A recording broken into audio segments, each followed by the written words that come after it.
I moved off the grid after the divorce. New Mexico fit me because it was pretty affordable. Land was cheap, the wind carried, and sun was reliable. I wanted simple living, a roof I paid for in sweat, a bank of solar panels that hummed like lifeblood, a tank full of collected rain and hauled water. Days would slip into this nice clean routine. Charge the batteries, check the lines, mend what breaks, sit on the stoop and enjoy what's mine. I even had windows for growing crops.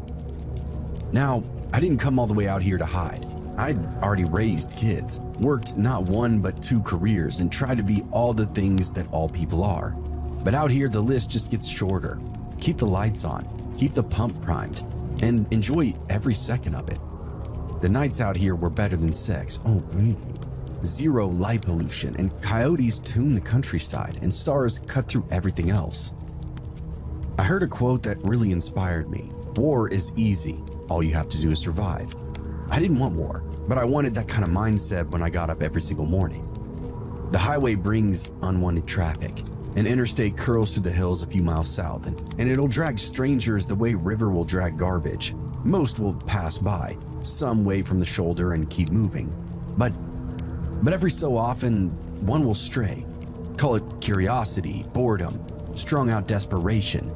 They walk the auroros and fences like they're shopping. The harmless ones will make eye contact when they ask for water. The spun out ones will come right at you. I would keep polite boundaries, a no-nonsense tone, and a camera over my porch. The nearest neighbors sat a mile apart. I also kept a single-shot .410 in the kitchen drawer and a steadier prayer inside my chest that every day nobody would be showing up to bother me and I'd have to use it. The day my story takes place, it was really quiet. I was inside cleaning dishes when someone knocked on my front door. 3 knocks, and immediately I was on edge. Nobody knocks out here. People honk or they shout from their trucks, and that's only when they show up. I have a visitor once a month, maybe, if at all. So when that sound erupted through my house, I froze for a second. Through the window, I saw a man standing on my porch. Mid-20s maybe, neat hair, clean shaven. His shirt was buttoned up to the neck, but the fabric was stained dark at the armpits and collar. Looked decent from a distance, less so up close. He gave me this polite smile. "Afternoon, ma'am. Hope I'm not intruding." "What do you need?" I asked him simply. Just kind of curious about your solar setup," he said. "I'm thinking about putting one in myself." That line would get me all the time, people wanting to see how I did it. Most of them were pretty harmless, and some turned out to actually be solar salesmen, of course. I opened the door just a few inches and left the chain on. "You running a system already?" I asked him. "Trying to. I bought property right down the road here, off the pass. I figured I'd ask around before spending a bunch of money, you know?" He looked at me dead in the eye, but something didn't really match up. His pupils were blown wide, and there was this sour smell under his cologne, ammonia or something. "What brand inverter are you using?" I asked. He blinked. Outback." "Which model?" He smiled at me like I asked him some kind of trick question. The basic one, I'm pretty sure." That's when I knew he was lying to me. Anybody who's ever touched a solar setup can't stop talking about watts and charge times. This guy was 100% guessing at all the answers, telling me what I wanted to hear. So again, the alarm bells start going off in my head. "Look, I can't really help you," I told him. "You should probably just go talk to the hardware store in town. There's a solar company too." He leaned on the doorframe. "Just 5 minutes. I'm not selling anything, I swear. I've been walking for hours." That's when I realized just how dirty he was. "From where?" I asked. "Down by the wash?" "That's 10 miles away." He shrugged at me. "I get around." I was about to shut the door when I heard something faint from the far side of the house, a scrape like a shoe brushing stucco. I felt it more than I heard it. He caught my pause. "You okay?" he asked me. "Yeah," I said. "Are you alone?" He smiled again. "Of course I am." The sound came once more, softer this time, window glass shuffling. Someone was out back. "I think you should go," I said. He tilted his head, listening into my house. "You got somebody else here?" A That's none of your business. Oh, okay. Sorry, I didn't mean to pry. But he didn't move. He just stood there watching my face, waiting for any kind of sign. His fingers flexing at his waist. I could see the dirt under his nails, caked all black. Look, I said. It's getting late, and I don't let strangers hang around after dark. He didn't back off. He only responded back with, "It's lonely, doesn't it?" I'm fine with lonely. I bet you hear weird and strange things out here. Yeah, well, nothing I can't handle. That air between us tightened.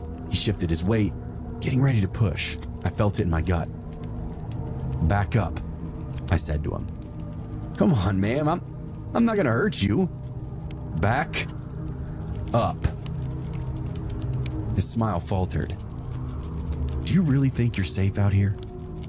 Immediately after, he lunged forward, fast and desperate. The chain caught the door halfway, snapping tight, and I slammed it shut with everything I had. His fingers were in there when it hit, crushing under the weight of the door. That sound that came out of him didn't even sound human. It was high, wet, and furious. He yanked, but I leaned my shoulder into the door. I was not letting him have his hand back. "Get off my porch!" I screamed at him. He finally pulled back, leaving streaks of blood on the wood. "Eli! Eli, come help me!" he shouted. And that name turned my stomach. There was another one.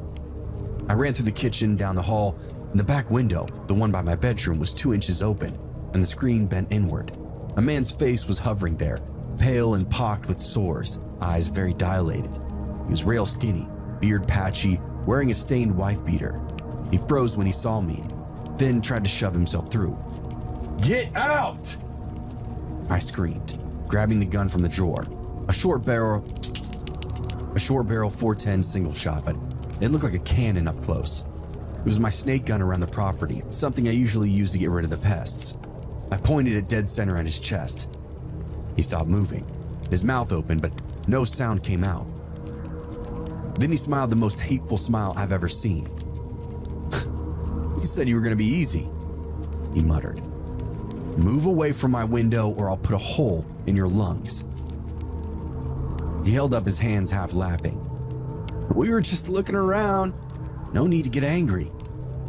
I cocked the hammer, and the sound went through the house and wiped that stupid grin off that asshole's face. He stumbled backwards, tripping over something outside, then took off towards the ridge. I ran to the front and slammed that extra deadbolt, then grabbed my phone and dialed 911. Of course, it took forever for the dispatcher to answer me. 911, what's your emergency? "There's 2 men on my property," I said. "One tried to break in. The other, he's bleeding bad. They're still out here somewhere." Ma'am, where are you located? I gave her my location twice, and she told me the sheriff's was sending units from town, but it'd take at least 30 minutes to get here. And out here, 30 minutes is a lifetime. It's actually the only real danger when living out here. I heard about a neighbor out in the desert having a stroke, and he died because it took the ambulance too long to get there. Stay inside. Keep your doors locked. The dispatcher said. Already done. I walked my house with the gun in one hand and the phone in the other, breathing like I just run some kind of marathon. I watched the windows and checked every lock twice. The sun was now gone, the light turning red across the desert. Through the kitchen window, I saw them again, both men standing at the edge of my property. The clean one was clutching his hand, holding a rag around it. The thin one had his arm around him like they were some kind of couple of stooges. They were speaking back and forth, but too far away for me to hear what they were actually saying. Then they both turned back toward the house. The clean one raised his hand and flipped me off, and the other followed suit. They stood there for a long moment, silhouettes against the dying light, then started off west, toward the Badlands. Away from town or any semblance of civilization, and seeing them walk that way haunts me still to this day, because in my heart, I can't fathom where they were going or what they could have possibly been waiting for them out there. I watched until they disappeared over the ridge. I kept the lights off and the curtains open, pacing from window to window, gun in hand. The desert looked flat and harmless, but every bush now looked like it could move. Every gust felt like and sounded like footsteps just outside. The dispatcher called twice to check in, and both times she told me the same thing. Help's on the way. And both times I told her I was fine, but it still felt like the walls were closing in. I continued to sweep the house, bathroom, spare room, pantry, then checked every door a third time. The front doorknob was streaked with blood and I didn't clean it off. I wanted proof that any of this actually happened. Outside, the wind picked up and my floodlight on the pole buzzed and flickered, throwing short shadows across the porch. I raised my gun, aiming more at nothing but the darkness beyond my fence. Then, slowly, headlights came into view. 2 vehicles bumping down the dirt road, sirens off, dust halos around them. I set the gun on the table and met them at the door when they knocked. 3 deputies came inside with flashlights and checked my house, the sheds, and the perimeter. Found prints and some boot and some bare. One deputy followed a trail halfway to the Aurora, but it ended in the sand. "Well, they're gone," he said to me. "But you did the right thing, handled that pretty damn well." I asked if they'd come back and he looked at me inside. "Probably not, but keep your gun close and keep all your doors locked." They left around midnight. I locked the door behind them and listened to the silence slowly return. The next morning, I drove into town, bought a new lock for the back door, some motion lights, and a 12 gauge with a short barrel and smooth action. I bought some more cameras too, 4 of them, wireless with night vision. That weekend, I mounted every single one. So the next time I have a visitor like that, I'll see them way before they actually knock on my door. We'd been living out of the van for 3 weeks when we found the river and the bluffs. Utah goes on forever if you know where to look. We followed a rutted 2-track past a gate that didn't lock and drifted down into a basin of red rock and cottonwoods. It was truly a beautiful, secluded stretch of desert. My girlfriend and I run an off-grid vlog, nothing fancy. A couple of cameras, a drone, tripods, mics with those fuzzy covers. We film what we use, what we eat, where we sleep, all the ways it goes wrong as well. People like the mistakes more than they actually like the wins, and we earn that pretty early on. I talk to the lens, and she shoots. We edit in the dark on a folding table with nothing but our power cell batteries.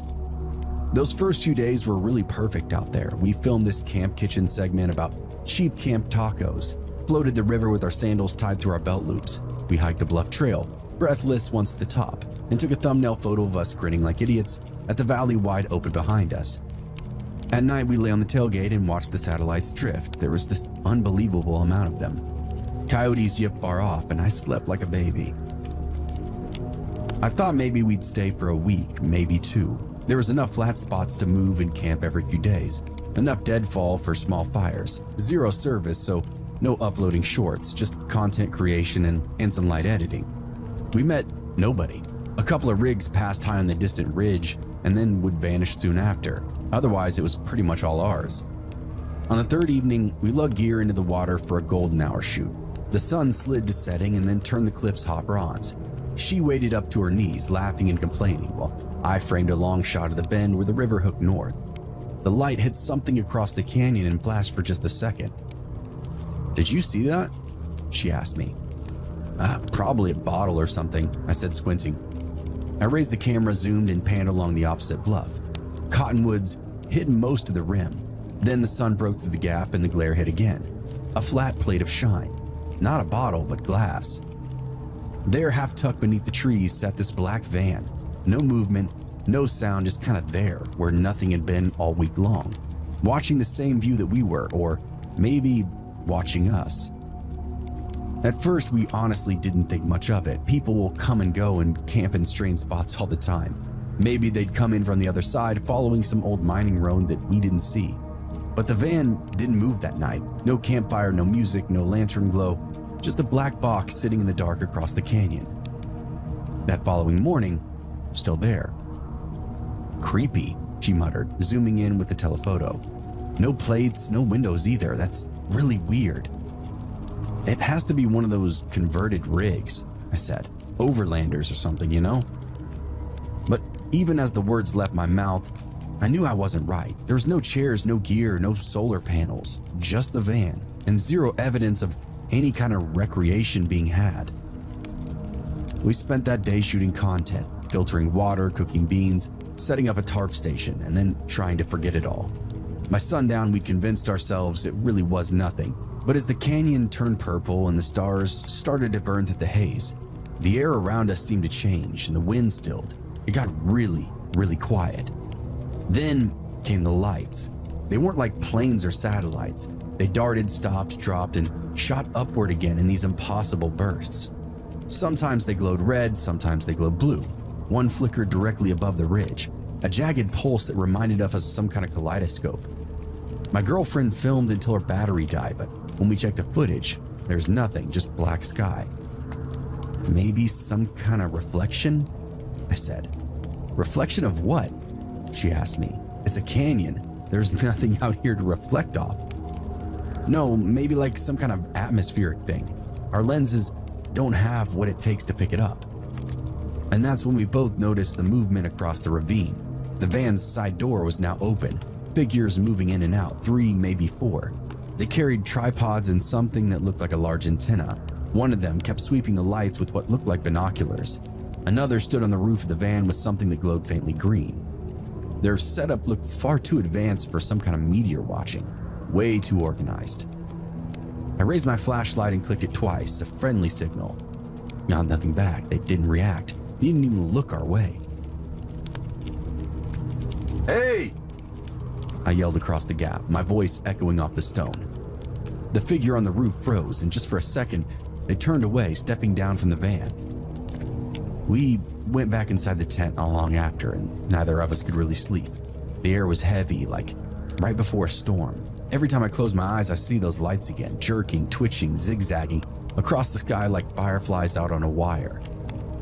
Around 3 a.m., I woke up to the sound of a low hum. It wasn't close, but steady and mechanical. I unzipped the flap, and the van's headlights were on now, dimmed and pointed toward the sky. Those strange lights were back, more of them, scattered and moving a lot faster. My girlfriend sat up beside me, whispering, "Oh my God, they're right above us." And they were everywhere. I watched one of the men across the canyon raise up his equipment, and that hum quickly grew louder. The air felt staticky, hair rising even, and then just as suddenly everything kind of blinked out. The hum, the lights, the motion, gone. And that van went dark again. They hauled their stuff back into the van and went back to being quiet. We slept at dawn, woke late, and found it parked in the exact same spot. No visible equipment, no people, no nothing. It went on like that for 3 more nights. Every evening around 10, the sky erupted with that strange activity. Every morning, silence and emptiness. And our cameras never caught a thing. No lights, nothing but blank footage. Phones, GoPros, even the drone, all completely useless. It was as if the phenomenon wasn't happening at all, except that we were seeing it, clear as day, but only with our eyes. We started rationing the food and water early on just in case. I wanted to leave, but she said nobody's gonna believe us if we don't get some kind of proof. So we stayed. Maybe there's some kind of meteorologist, I offered, studying something rare, like ball lightning. She stared at me like I was full of shit, and maybe I was. I didn't argue. I started keeping the hatchet beside the sleeping bags, and I noticed her phone was always in her pocket now. The final night we were out there was probably the worst. The lights appeared earlier, just after sunset, flickering right above the ridge. The van's side door was wide open, silhouettes pacing in the glow of red headlamps. The hum was deeper this time, vibrating through the ground like the bass of an approaching train. I stepped out with the camera anyway. "This is night 4, I whispered, trying to keep my hand steady. The van's active again, unknown equipment, 3 subjects, maybe 4, tracking lights in the sky. Can't explain the silence out here. There's no wind, there's no animals, nothing." Behind me, my girlfriend whispered, "They're looking this way." And they were. Every single head turned toward us in this perfect unison, red lamps blinking like eyes. One of them raised something, binoculars or a scope, and a moment later, our tent lights flickered and died. The air snapped cold. The camera shut off in my hand. It was like we had been hit with some kind of EMP blast.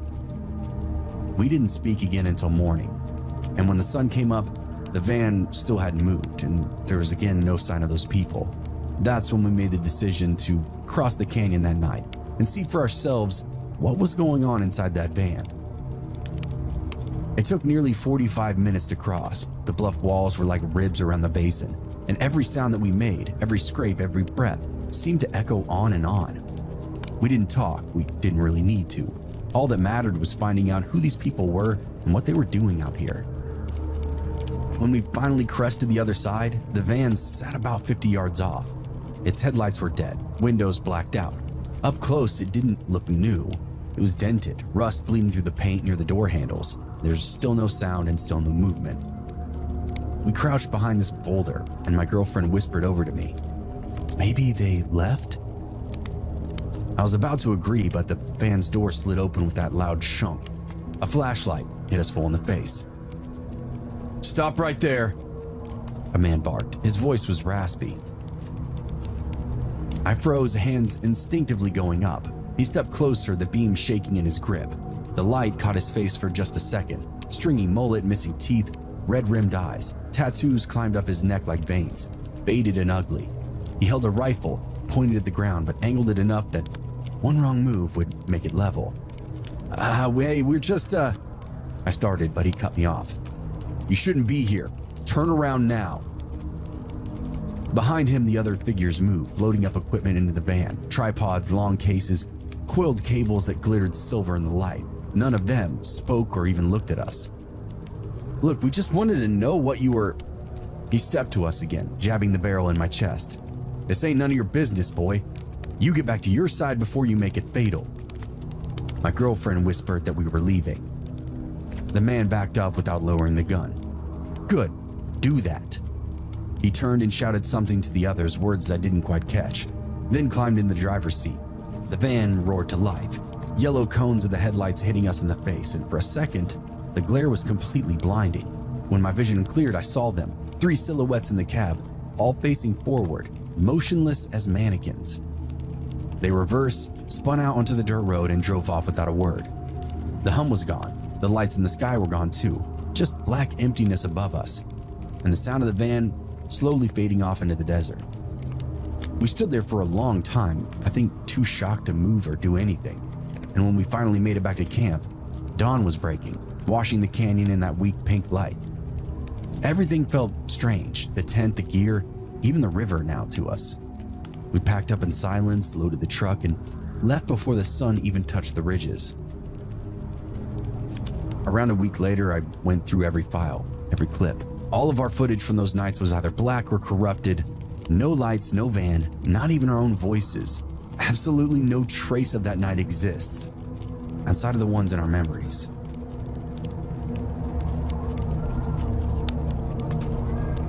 By the time I got to college, most people had already found their people. College can be a social battleground if you don't have the right personality for it. You know the type. Kids who'd known each other since kindergarten, now magically all enrolled in that same big city university, clumping up on the quad like they were still on high school lunch break. I watched them from the edges. I was the transfer kid, 2 hours and a lifetime away from the town that I actually grew up in, dropped into a place where nobody knew my name unless it was on some kind of roster. It wasn't that bad. At least we were all adults now. It's not like I was looking over my shoulder or anything. In real life, I was just quiet, not shy exactly, just kind of late to everything. Late to the parties, late to the study groups, late to know about the inside jokes. I'd walk through this maze of a brick building and these manicured lawns and just feel completely out of place. Everybody else seemed to already know their roles, and I was trying to find my seat. I didn't even know what I wanted to major in yet. Online though, I actually existed. I had my Gameo tag, my Discord servers, my little islands of people who laughed at the same memes and stayed up way too late talking about nothing. I'd finish my night classes and go back to my shoebox dorm, then slide back into that glowing rectangle world where nobody cared that I sat alone inside the dining hall. It started off fairly simple, a couple of group chats, friends and friends of friends on Instagram, a few late night DMs that didn't feel like too big of a deal. Then somewhere at the end of my first semester, that stupid thought hit me. If I can make friends this way, then why not something more? Everybody else was meeting people, hookups, storm romances, drama. I heard it all through the paper-thin walls and half-closed doors. I was tired of listening in from the outside, so one night, lying in bed with my laptop warm up against my stomach, I downloaded that first real dating app and told myself it's not that big of a deal, just another place to exist and possibly actually be seen for once. The first week on the app was actually embarrassing. I matched with a few girls, but every connection collapsed after 5 messages, if not less. One-word replies, polite goodbyes, or just sudden silence. I kept pretending not to care, but the truth was obvious. I didn't know how to talk to people, and I couldn't keep anybody's interest. And then that's when Sabrina appeared. Her profile felt real. No heavily filtered selfies, no fake-looking glamour shots, just a girl with dark hair and a bright smile. And photos that showed actual personality. A gaming chair, controller, friends at an arcade bar. Her bio listed the same games that I actually played, watched the same shows. It felt like somebody had reached into my head and built my perfect match. I swiped right, with an instant match. I got a message almost immediately that said, "Hey," with a smiley face. I stared at that message with my heart thudding. Most of these girls never message first. She did. Yowza. And then on, she was everywhere. Quick replies, constant energy, little jokes, random questions about my classes and my dorm situation. She sent short voice clips sometimes to me, soft and cheerful, comments that did not sound rehearsed. If she was fake, she was damn good at it. We talked every single night. I lie in bed with the phone 6 inches from my face, smiling like a complete idiot at everything she typed to me. Even thinking about it now, it was in fact pure bliss. By the end of the week, she was all I thought about. Then came the line that turned my brain into static. "We should hang out," smiley face. I reread it over and over before typing out yes. "How about tomorrow, 7 p.m., the fountain on North Campus? It's quiet there." I would have met her behind a dumpster if she asked me to, but the fountain sounded perfect. So the next day kind of dragged ass. I kept checking my phone between classes to make sure the messages were actually still there. After dinner, showered, shaved, put on a clean shirt, even used cologne for the first time in God knows how long. My roommate asked if I was going to a wedding. At 6:45, I walked up that brick path toward the park and sent her a message. "Here early." She responded back saying, "Running a little late. Almost there." That's when I noticed the small detail that should have bothered me earlier. I didn't have her number. Everything that we'd said and talked about stayed within the app. Okay, maybe it didn't matter. I'll get it tonight, right? But my battery dropped from 10% to 5% in a blink of an eye. Great. How did I forget to charge my only way to contact this girl? I texted her quickly. "My phone's dying, but I'm here." "Almost there," came the response. Then my screen went black. I stood there with a dead phone in my hand, feeling like a complete idiot. People met up before smartphones existed. She knew the place, she knew the time. So I shoved my phone into my pocket and sat on the fountain bench. The water glowed blue underneath the lights, turning the closest cobblestone slick and shiny. Students passed through in 2s and 3s. A couple laughed on their way to the dorms. Every time somebody approached, I straightened up, thinking it was her. 7 came and went. Thankfully, I still had my watch to keep us both honest. I kept waiting. 7:10, nothing. 7:15, I started having thoughts. Trying not to jump to conclusions. Maybe she'd gotten stuck somewhere. Maybe she was dealing with roommate drama. Maybe she was, I didn't know. Anything but standing me up. By 7:20, I couldn't sit any longer. I stood, walked a few steps, came back, sat, stood up, and repeat. The bench now felt like a stage, like I was waiting for somebody that might be actually watching me. And that thought creeped me out. I then drifted behind a line of bushes into a small grassy area. From there, I could still see the fountain, but I didn't feel as exposed. It was pretty dark back there, and with my dark clothes and no phone, I kind of blended right in. That's when another guy walked down the path. Not Sabrina, a guy. He checked his phone, glanced around, then sat by the fountain, and a chill went through my stomach. 2 minutes later, another guy approaches from the opposite direction, same sequence, looking around, checks his phone, and sits down. Then a third, then a fourth. There were a lot of benches in this little area, and all of them were harboring solo dudes looking at their phones. By 7:30, 5 or 6 guys sat scattered across the fountain, all around my age, all giving off that same nervous, expectant energy that I've been drowning myself in 20 minutes earlier. I stared at them from the shadows and froze. They weren't random students, they were waiting, all waiting for the same girl, Sabrina. The thought didn't crash into me, it crawled into my head and then into my heart. I hadn't been stood up, I'd been baited. And I wasn't the only one. I watched the guys at the fountain for a moment longer before stepping out from behind the bushes. "Hey," I said aloud, "is anybody here to meet somebody named Sabrina?" All 5 turned to me. One held up his phone. "Talking about her?" Of course, it was the same photos, same messages, same profile. "Yeah, I said. "I've been here since before 7. A few of them exchanged quiet, frustrated looks, but one guy, a thick-built dude with a shaved head, walked straight up to me, already pissed. "You're the one who did this?" he said to me. "What? No, I matched with her a week ago." "Bullshit." He jabbed a finger at me. "You set all this up. You were hiding in the bushes like a fucking weirdo." Before I could say anything else to respond, he shoved me, then he swung. His fist cracked up against my cheek and dropped me to the ground. My vision blurred, somebody shouted, and he hit me again. 2 guys grabbed him before he could swing once more. "Knock it off!" one of them yelled. "He's not the catfish, dude, stop." Shaved Head kept yelling anyway, trying to break free, but the others held him back. I stayed down for a few seconds, steadying my breathing, seeing if he broke my jaw. Then one of the quieter guys pointed toward the path. "Who's that?" We all looked over. A 6th guy stood several yards away, partially in the shadows, hood up, phone raised, recording us. He hadn't stepped in, he hadn't reacted, he was just filming. One of them called out and asked why he was recording us. The hooded guy lowered his phone slightly, enough for us to see his face. He wasn't confused or startled. He looked absolutely entertained. "What a bunch of losers," he said. "Pussy-ass virgins." Then he turned around and sprinted down the walkway. One of the guys chased after him for a few steps, but stopped once he cut around a corner and disappeared off into the dark. He moved like he had already planned out his escape.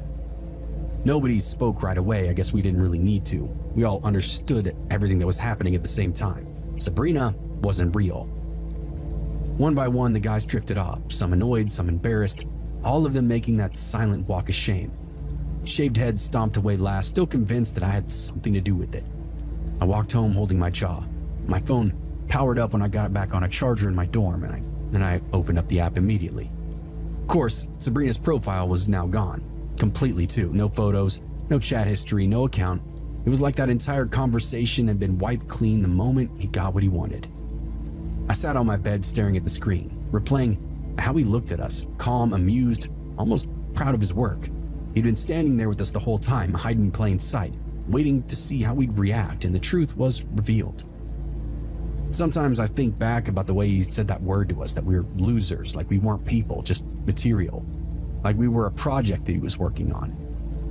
We didn't contact each other after that, just kind of walked away and cut our losses. We knew we took an L, so I guess why salt the wound even more?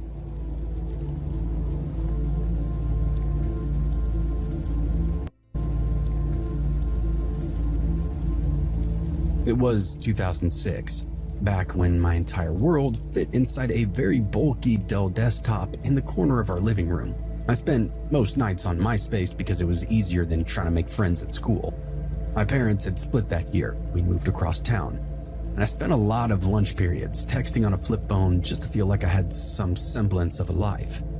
Emo boys were the thing at the time. Straightened hair, tight shirts, moody lyrics inside their statuses.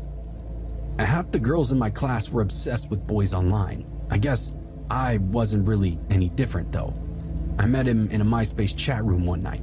Danny XXRarXX. Yeah. His profile picture was a skinny kid with long black bangs, pale skin, and a lip ring. Bathroom mirror pic. You know the type. Band poster taped crooked behind him. Exactly the kind of guy that everybody at school was daydreaming about. He actually messaged me first.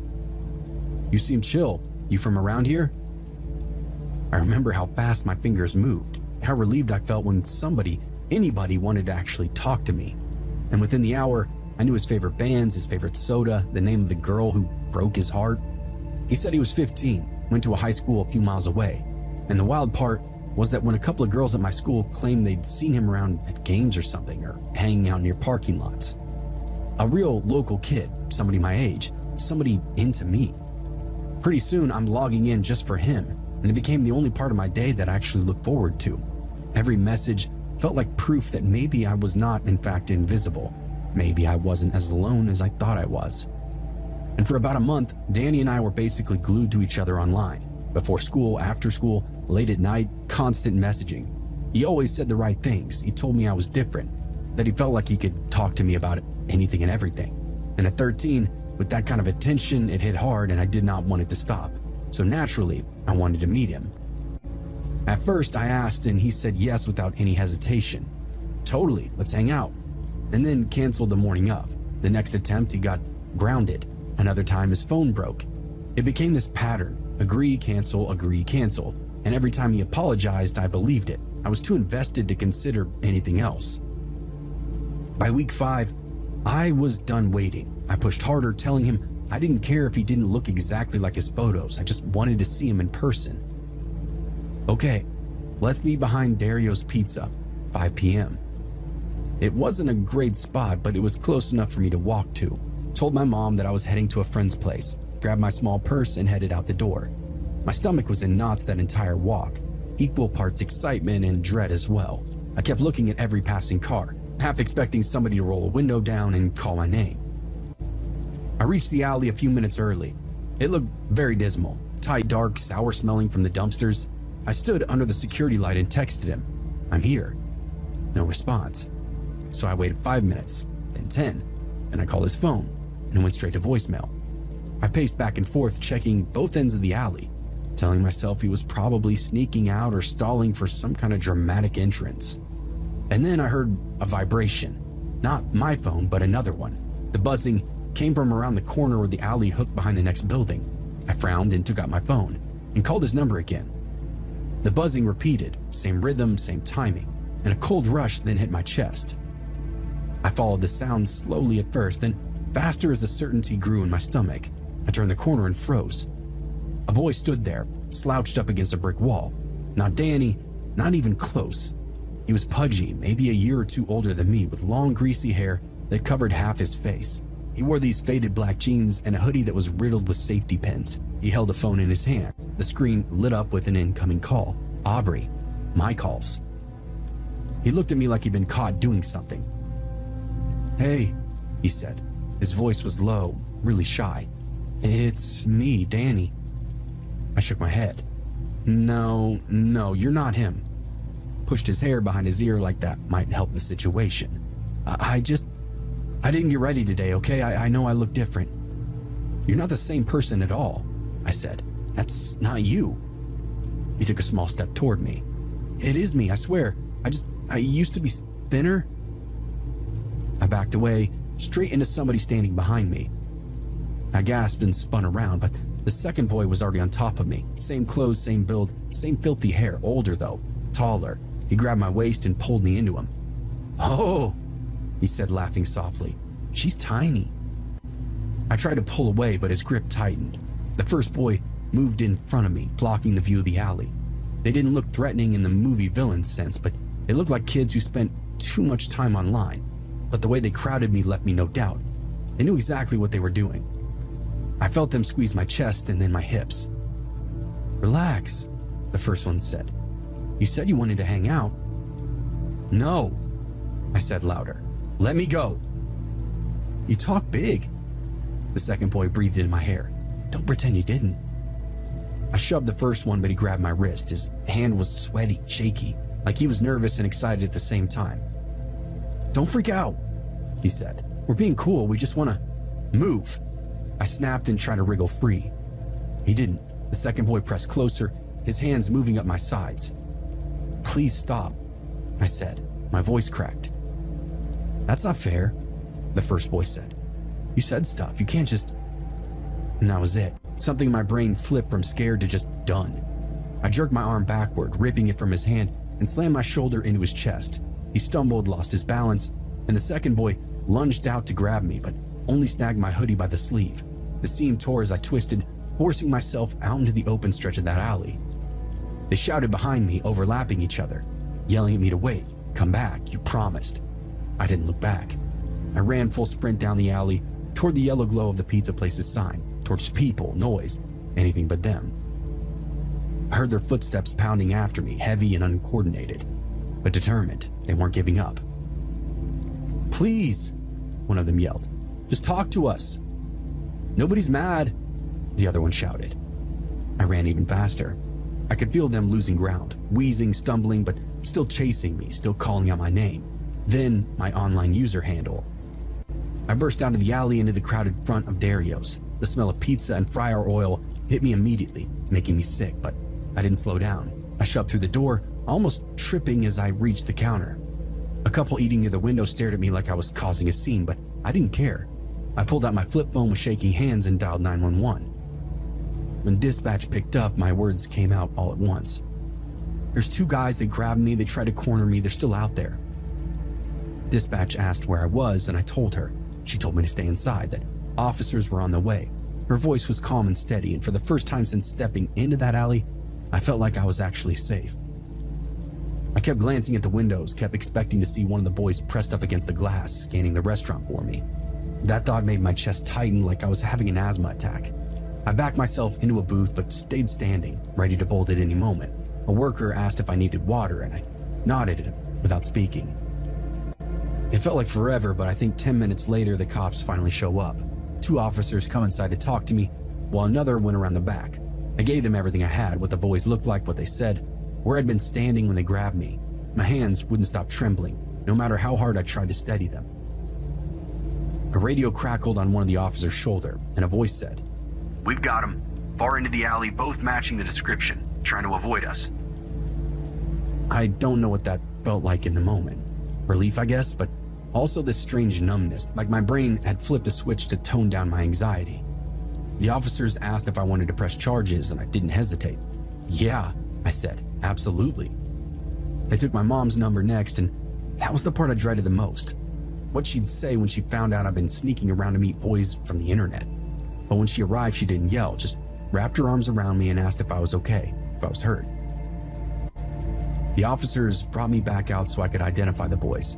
I stayed behind the patrol car door, but I could see them clearly, both red-faced, sweating and out of breath. The greasy hair, the safety pin hoodie, the older one rubbing his hands together nervously.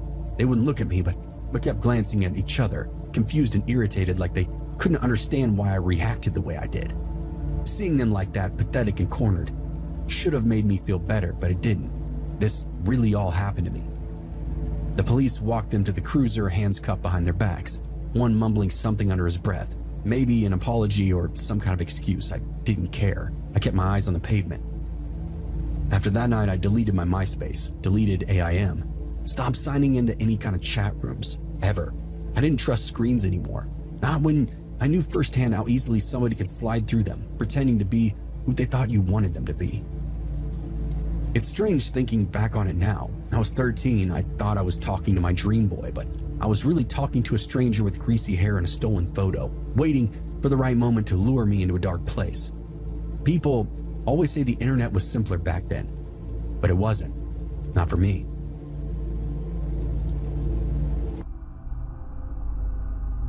This happened in March of this year. My friends and I decided to go to this abandoned campsite located in the eastern Oklahoma countryside. I had been there the year before. The property was supposedly haunted. This is not a paranormal story. I'm just telling you the reason that we wanted to check it out. There were 5 of us all together: Tyler, Jordan, Abigail, Angela, and myself. We decided to enhance the experience by bringing alcohol and weed. We had 2 bottles of Henry and 9 pre-rolled joints. We arrived around 11:30, so it was dark by then. We brought along flashlights and gloves, so we were ready to go exploring. But about 15 minutes in, Angela and Abigail both wanted to go back because they were complaining about it being boring. But the rest of us had put too much into planning this trip, so we had to convince them to keep going. This required opening up one of the bottles of Henry. I personally don't like the taste of alcohol, but I decided that I would be doing some drinking that night. I also fired up a joint. One thing about me, though, is that when I'm drunk and high at the same time, I tend to get very paranoid. It obviously didn't help that we were 2 miles deep into the woods. Yeah, I wasn't making the best choices that night. After a while, the paranoia began to kick in. I started hearing footsteps disturbing the leaves behind us. I was convinced enough to yell out, "Hey, is anyone there?" Again, this probably wasn't the best idea, because it freaked out Abigail and Angela. Tyler even asked me, "Dude, what are you going on about?" Look, I know I'm kind of fucked up right now, but I'm hearing someone following us. It's probably just an animal, dumbass. How stoned are you? We kept going, but I continued to hear what I thought were footsteps behind us.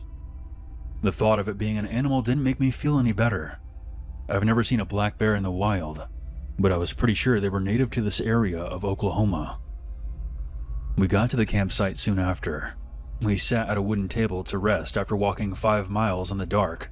It was around 2:50 a.m. at this point, and we decided to start partying.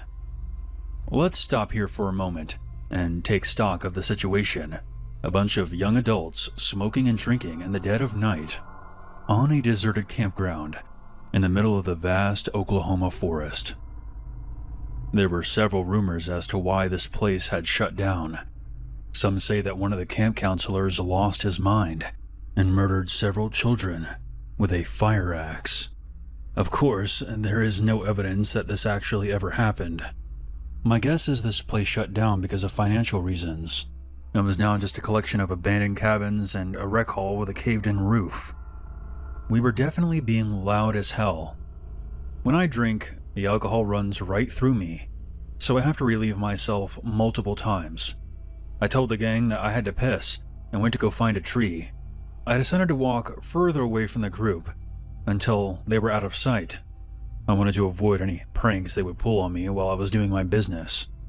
When I was midstream, I heard a twig snap about 15 feet behind me. I didn't think it was one of my friends, since the noise was in the opposite direction they were in. I pulled out my phone, turned on the flashlight, and nearly shat my pants at what I saw. Standing about 15 feet away, I saw 4 hooded figures among the trees. I zipped up my damn pants before my stream was even finished and started running back toward the group. Guys, we need to leave here now. We aren't alone out here. They must have thought I was pranking them until they saw that I was running. They all got up and started sprinting. I heard more footsteps behind us and all around us. I genuinely thought that I was about to die. We were so deep in the woods that no one would hear us scream if we were slaughtered. None of us were thinking straight because of the recreational influence. Angela fell, and I guess no one else noticed except for me. I quickly turned to help her. Once I got her back on her feet, we couldn't tell where the rest of the group went. The moonlight was barely helping, and I didn't want to turn on my flashlight and give away our position. Angela was a mess at this point, crying and freaking out, so I had to try to calm her down and keep moving, even though I felt like I was having a panic attack myself. We kept going until we saw what looked like an old shed. I devised a plan to use the shed as cover while I called the others on my phone. Once we made our way inside, we stopped hearing the footsteps, so I thought we had lost them. The shed was actually a cabin with 3 rooms and a hallway. Once we got to the entrance, we were bombarded by a putrid smell. It damn near made me throw up all the Henry I had earlier. Angela, however, couldn't hold back and vomited right away. I tried calling Tyler and Jordan, but it just went straight to voicemail. I didn't have Abigail's number, and Angela couldn't help since her phone was dead. The smell was becoming unbearable, and I had a feeling I knew what it was. I left the entrance and made my way further inside. There was nothing of interest in the first 2 rooms, but the third I arrived at was where the stench was coming from. My heart was in my throat as I opened the door. I shined my light inside and was met with the most disturbing thing I think I've ever seen in my life. I know that a lot of you aren't going to believe me, but I'm going to tell you what I saw. At first, I was stunned when I saw a face on the floor staring up at me. It was only when I panned to my light that I realized that the head wasn't connected to anything. Leaning up against the wall were 2 torsos. There is something else that was there that I just can't bring myself to tell you. I like to think that I just imagined it, but I know it was there. I had to stay sharp if we were going to escape. I looked at the maps on my phone and saw that we were still 2 miles away from any roads. Angela was still bawling her eyes out, crying about how she didn't want to die. Honestly, I thought it was likely that we would end up dying that night. We heard the footsteps racing toward the cabin outside. I grabbed Angela and told her, "If you don't want to die, we have to run, and don't look back." I planned on running in the opposite direction of the road, while Angela made for the road. I would hide somewhere until whoever was following us passed us. Then I would eventually come out and head for the road. I took off, yelling to get their attention. I should mention that I'm in pretty good shape, since I used to play sports in school, so I was capable of running long distances. Once I was far enough away, I got down low to the ground behind a tree and covered up with leaves and branches to camouflage myself. I was already wearing dark clothing, so I felt this was my best chance. My biggest fear came true when I could feel something crawling down my leg. I've had arachnophobia since I was little, and I've been bitten by spiders before. If not for the adrenaline, I definitely would have freaked out and given away my hiding spot. After what felt like hours, but was probably more like 2 minutes, I could hear the footsteps running away from where I was. I still wanted to play it safe, and stayed down there for another 15 minutes before I thought it was safe enough to make a break for it. Soon I was back on my feet, heading in the direction the road was in. It was now 2:17 a.m. I tried my mom and dad's cell. Neither of them picked up. So I called the house phone. Yes, we still have those. After 2 rings, my dad picked up, and he sounded pissed. I immediately told him the circumstances and about the bodies I found, and that I was separated from all my friends. While I was on the phone with him, Jordan finally noticed that I had tried to call him. So I hung up with my dad and answered Jordan's call. "Dude, where the hell are you?" "Angela and I got separated from you guys. I told her to run toward the road, while I distracted whoever was chasing us. See if you can find her there. I'm heading that way right now, so I'll be there soon." "Okay, man. Watch your ass." I ended up getting there before the rest of the group. Angela came out from her hiding place. She told me that she thought I was a goner for sure. I sent Jordan our location, and they showed up about 5 minutes later. We were all relieved to see that everyone was okay. Angela and Jordan hugged each other for about 2 minutes straight. "Hey guys, that's lovely and everything, but we really should get out of here." Once we were back in the car, I told them about what I saw in the cabin. They asked me why I hadn't called the cops yet. I don't know. Maybe it had something to do with being chased through the fucking woods." I called up the police and gave them an approximate location of where I found the bodies, but I never heard back from them. I guess whoever was out there must have hidden or destroyed the evidence. I still have reoccurring nightmares about what I saw in those woods. I grew up in Oklahoma. This happened when I was about 10, and my brother was 12. We were playing out in our front yard one afternoon when our neighbor called us over. He lived one house away, and we hadn't interacted with him before. Maybe just saying hello if we passed by when he happened to be outside. I've always been a really shy kid, so I stayed back while my brother went up and asked what he wanted. He explained that he was planning on going out of town within the next few days, and he wanted us to take care of his pool while he was gone. He said that summers were too hot for kids not to be swimming. My brother agreed, and we were told to come over in 2 days. On top of being shy, I was also very paranoid, and I had this weird feeling about our neighbor. This proposal came out of nowhere. I told my brother, "You can go if you want, but count me out." I guess my mom saw us talking to him and came outside and asked what he wanted.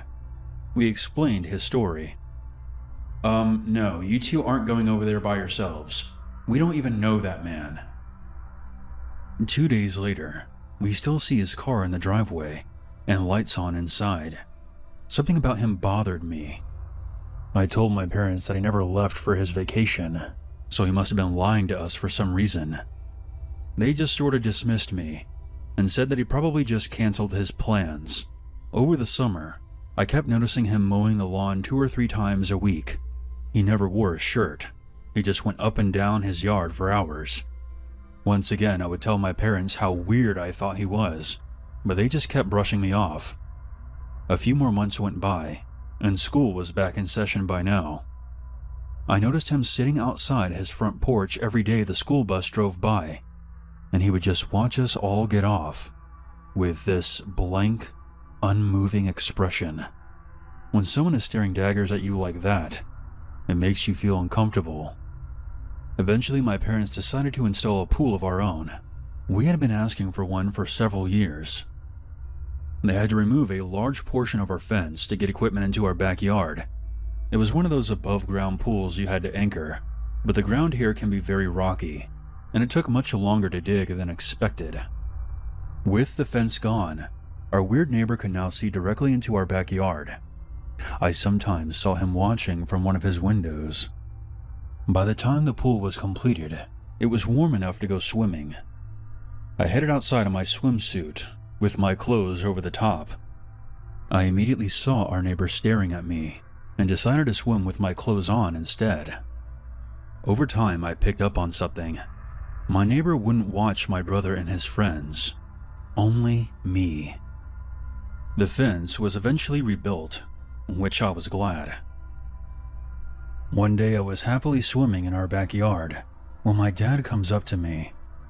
"Hey son, I need to talk to you for a second." I get out and I sit with him. "Son, I have to say that I'm sorry. Your mom and I get really busy, and sometimes we just forget to listen, and that's not right." I'm glad you trusted your instincts. It turns out our neighbor was a very bad man. He didn't go into too much detail since I was still young, but on the school bus, some of the kids were talking. Our creepy neighbor had invited another girl from down the street to come swim in his pool. He brought her inside his house and started taking photos of her in her swimsuit, and then let her outside and told her that she needed sunscreen and would apply it for her. You get the idea. The girl's older sister came looking for her. She knew that her sister had gone inside, but he slammed the door in her face, so she ran home to tell her parents. The police were called, and he was arrested. His computer was filled with photos of children from around the area. Pictures of me could have been on it. They also found an alarming amount of CP. What still bothers me to this day is that his wife stayed by his side. Mind you, they had children who were toddlers at the time. He was convicted, but has since been released and is now back with his family. We eventually moved away for a different reason, but I can't imagine ever having to look at that man ever again.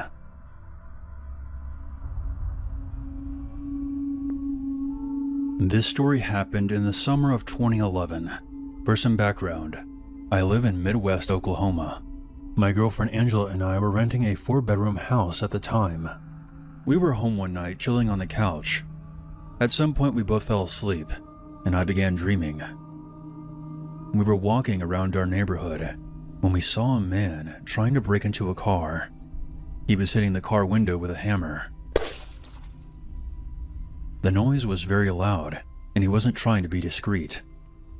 I wanted to intervene, but my girlfriend held me back and then whispered into my ear, "Someone is outside our door. You need to wake up."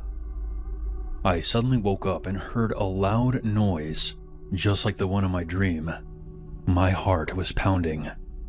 I looked out the window that overlooked the front doorstep, and I saw a figure holding what looked like a hammer. I panicked and woke up my girlfriend. When she saw what was going on, she screamed. The intruder turned his attention to the window and managed to break it. Luckily for me, I always had my gun locked and loaded. The intruder was about to make his way inside when I confronted him aiming the gun directly at his head. I shouted at the man, "You make one more move, and they'll be scraping your brains off my porch." I didn't say those exact words because I was absolutely scared out of my mind, but I did convey that I would end his life if he tried coming inside. The figure backed away with his hands up, then ran off into the darkness. I called the police right after and filed a report. We never heard anything back from them, of course. I couldn't give an accurate description, and the man took his hammer with him. He also didn't cut himself when he smashed the window, so we'll give him credit for being properly dressed for the occasion. But I'm glad I woke up in time. It's amazing how a simple dream can save your life. This story happened to my mom's friend. From here on out, I'm just going to call him Uncle. He has given me permission to share this story. This took place in the winter of 2013 in China, during the Chinese New Year. He was driving from work back to his hometown, which was in another province. It was in the middle of the night. The highway was completely empty since everyone was enjoying their celebrations rather than being out on the road. Uncle was extremely tired from work and had to drive for 10 hours on that cold winter night. He was pretty stressed out, as you can imagine. The drive was rough until he discovered a side mountain route that would save him some time, so he took it, which was a huge mistake. For those who have ever traveled to China, you know how dangerous some of the mountain roads can be, especially in the dark, with the snow falling while you're straddling on the edge of a cliff. You could die if your car slips even a tiny bit. Anyways, he took the shortcut and then noticed something right outside his driver's side back window. There seemed to be a man following his car. He was confused, since he was in a vehicle, and how could this old man possibly keep up with him? Next, he made another big mistake. He stopped, parked his car, got out, and tried to see what the hell was going on. But he saw nothing. He circled back but still couldn't find anything, not even footprints on the ground. He thought he was just seeing things because of how tired he was, so he shook it off and got back in his car. After he began driving again, he looked in his rearview mirror. The old man was now sitting in his back seat, staring back at him through the reflection. He then blacked out. When he regained consciousness, he was on his way out of the mountain, seeing the sun rising in the distance. The old man was gone. Uncle had no clue how he was even alive after losing consciousness. By some miracle, he did not fall off the treacherous mountain roads. When he got home safely, he told his mom about what happened. His mom jokingly asked him what the old man looked like. My uncle then described him. From his facial features to his clothing, his mother looked utterly shocked. She then ran into a room, found an old photograph, and showed it to my uncle. "Was this the man you saw?" Uncle was surprised to see the man he saw in his car in the photograph. His mom began crying and told him it was her father, who had passed away before Uncle was even born. He had never seen him or his photo in the house before, since it was such a sad reminder for her. She thinks that her father was there to protect him from the dangerous mountain roads. Before this, Uncle said he did not believe in ghosts, because he was a man of science, a licensed surgeon with years of medical school under his belt. But what he experienced on the mountain that night has forever changed his perception.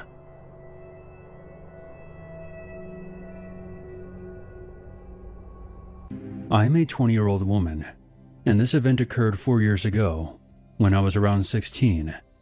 It was during the summer between my sophomore and junior years of high school. I've encountered several unsettling situations living in West Virginia, but this remains one of the most disturbing. I'll recount the events as accurately as I can. This happened in Cherry River, just before it flows into Nicholas County. My friend and I drove separately, and met at a pull-off along the main road to do some fishing. Next to the pull-off was a place called State Road Garage. It was enclosed by a fence that required a key for entry. At the time, I didn't know its purpose, but later research revealed that it belongs to the West Virginia Department of Transportation. To the left of the building is a short trail that led down to the river. That evening, the garage appeared to be deserted, with no cars or workers in sight. The only vehicle we noticed was a weathered pickup truck, possibly an old Silverado, with a camper shell on the back. I can vividly recall the 3 deadbolt locks securing the camper shell to the frame, and 2 very unsettling individuals sitting in the front. The truck was parked far into the trail's entrance, on rough terrain, while we parked by the main road. We didn't want to risk getting stuck. This immediately put me on edge, as I've been watching true crime and scary stories on YouTube since I was 11. This scene felt like the opening of a horror story. From what I recall, the truck's occupants were a disheveled blonde woman who appeared worn down and possibly missing teeth, and a greasy, long-haired man in a wife-beater. Crackheads are never able to hide their addiction that well. As we passed their truck on the way to the river, they locked eyes with us, staring intently. My friend seemed less concerned than I was.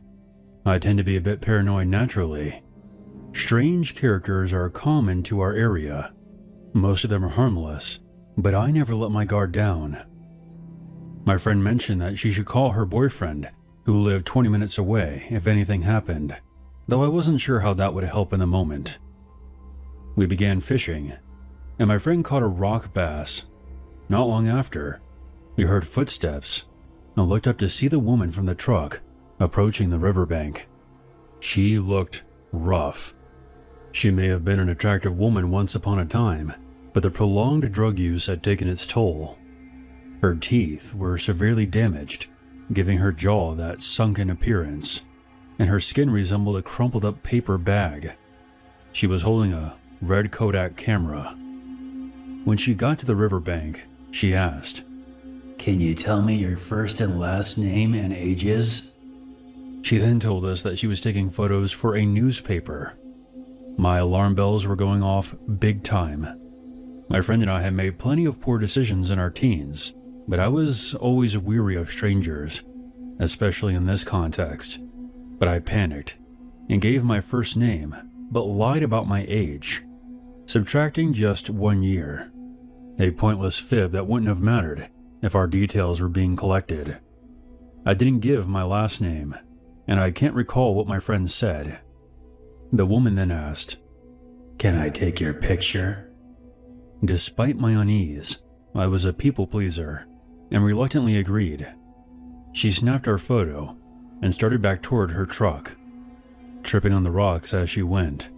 My friend and I stifled giggles at the odd encounter. A short time later, my friend's fishing line broke, and we headed back to our cars. To my frustration, halfway back she told me that she had forgotten her tackle box by the river. Every instinct screamed not to go back, but I knew it wasn't a good idea for her to go back alone. So I reluctantly followed her back down to the riverbank. On our way back, we encountered the man from the truck. He reeked like he had been bathing in a shit bath. "Have y'all seen my girlfriend?" This question was odd. They had been together in the truck before the woman approached us. This felt like a setup, straight out of a human trafficking scenario. Alarmed, we told him, "Yeah, she went that way," pointing in the opposite direction of our fishing spot. He nodded and wandered off. I urged my friend to leave, baffled by her insistence that everything was fine. I was on high alert, half expecting the couple to charge at us with weapons. I scanned the area, noting that the rocks along the river could be used as potential defense and planning escape routes. The silence that set in was eerie. Maybe they left, or maybe they were waiting. About 10 minutes later, a blood-chilling scream echoed from upriver. It sounded like the woman from the truck. Terrified, we bolted into the forest, away from the river, and through the dense thicket. There was no trail, just a patch of trees parallel to the main path. The scream seemed to come from near the trail's entrance, so we couldn't risk heading that way. We came out of the tree line along the main road, downstream from our cars, and we sprinted to them. We tossed our tangled up fishing gear inside and locked our doors. As we caught our breath, we see the couple rushing back to their truck. I was honestly surprised to see that the woman was still alive. They glared at us before hopping into their truck and speeding off. My friend and I sat there and tried to process the whole ordeal, watching the road in shock. Minutes later, the old Silverado flew past us again, heading in the opposite direction. The woman was leaning out of the passenger window with her camera, and she snapped another picture of us. My friend pulled out behind them, and so did I, and we followed her. My friend recorded herself reciting the license plate number to remember it. The truck veered into back roads and eventually lost us. We drove to my grandmother's house nearby and told her everything. She agreed that we should call the police. An officer eventually came and took our statements, but I worried he didn't take us seriously. He said he would run the license plate, but we never heard back. I've always wondered who those people were and what they had planned. Somewhere, there may be some photos of my friend and I, awkwardly holding our fishing poles, possibly labeled with our names and ages, pinned to a corkboard in a dark room. It was about a year after this happened that the Donald Ray Lands and the Jean K. Whitefeather case became headline news around here. They were a couple who adopted 5 black children from a Minnesota shelter and forced them into labor as slaves on their property. The couple that we encountered were not them, but it does make me wonder what could have happened to us that day. The woman screaming could have been a ruse to get us somewhere so they could force us into the back of that Silverado. Our parents might have never known our fate, which still bothers me to think about. I've searched local news websites and online articles, but I found nothing about the couple we encountered that day. I still go fishing often, but I've never returned to that spot. A few years ago, during what was likely the darkest chapter of my life, I worked overnight shifts at a Walmart supercenter in rural West Virginia, 6 nights a week, from 9 p.m. to 7 a.m. I stocked everything from fishing lures to makeup. It was soul-crushing work, a fluorescent-lit void where apathy died. Let's be real, Walmart already has a creepy undercurrent to it, but this 24-hour outpost amplified it. In the dead of night, it drew a parade of locals, meth heads and opioid zombies, wandering the aisles, scavenging for forgotten deals. No security guards patrolled, and I would later learn that most of the cameras, especially those in the parking lot, had been glitchy for months, if not years. As one of the few young women who worked on the overnight crew, I attracted plenty of unwanted attention. But the standout was this guy who materialized every time I stepped out for a smoke break, no matter the hour, 2 a.m., 4 a.m., 6 a.m. He would round the corner within seconds, launching into chatter like we had planned it or something. It really didn't matter which of the entrances I used. He was always there. At first, I figured that he was an employee, who else would be hanging around a dingy box store in the witching hours. Most of us smoked during our 2 15-minute breaks, so the coincidence seemed plausible. But this wasn't the case. He didn't work there. He would just mimic the overnight uniform by wearing dark blue t-shirts. I quit going out alone, sticking to breaks with guy friends from the crew, including one that I had known since middle school. But even that didn't faze him, and it turned into an inside joke across the store. I was unsettled but not panicked until my stalker ramped things up. He'd grill me about my relationship status and would ask me about it every chance he got. I was deep into GTA 5 then, so I spun a yarn about my terrifying long-distance boyfriend Trevor from Northern California. Hey, it fit the vibe. But he just shrugged it off. Eventually I dropped the niceties and started ghosting him mid-sentence. One night my go-to guy friend had called out sick, and the others were tied up across the store. I headed out with 2 older women from my crew, They finished quickly and went inside. I lingered for a final drag, and just as I turned to follow, he popped up.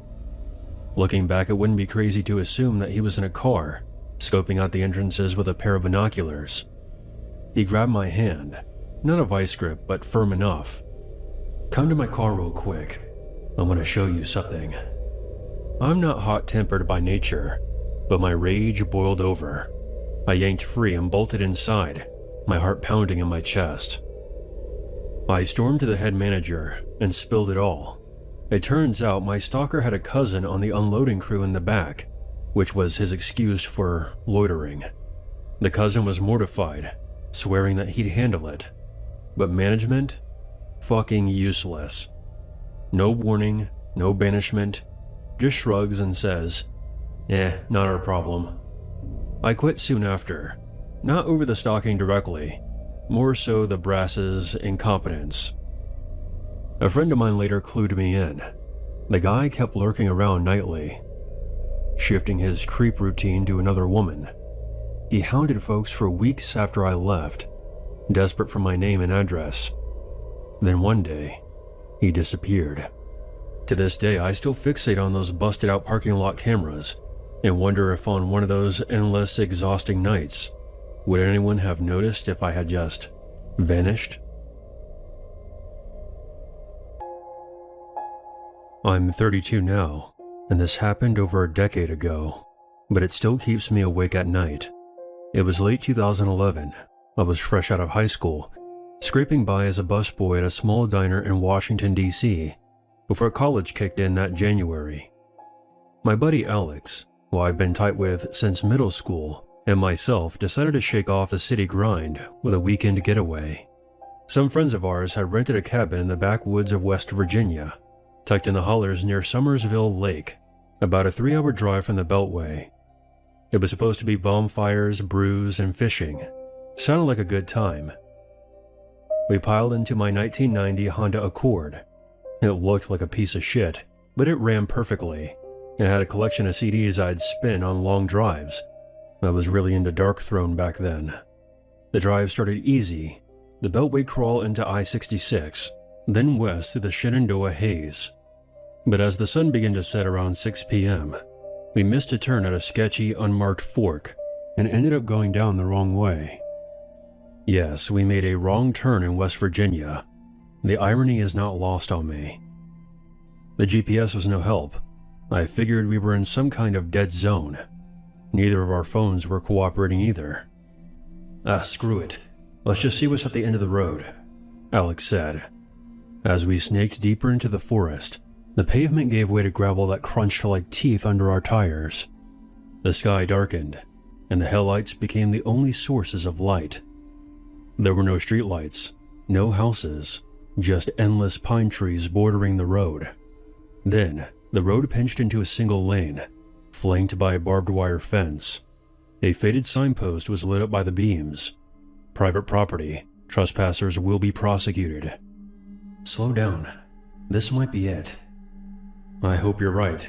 Having a double-barrel shotgun go up my ass is not on the bucket list. We rounded the bend and came to a clearing. There was a faint porch lamp on a rundown cabin that looked like it had been gnawed by termites.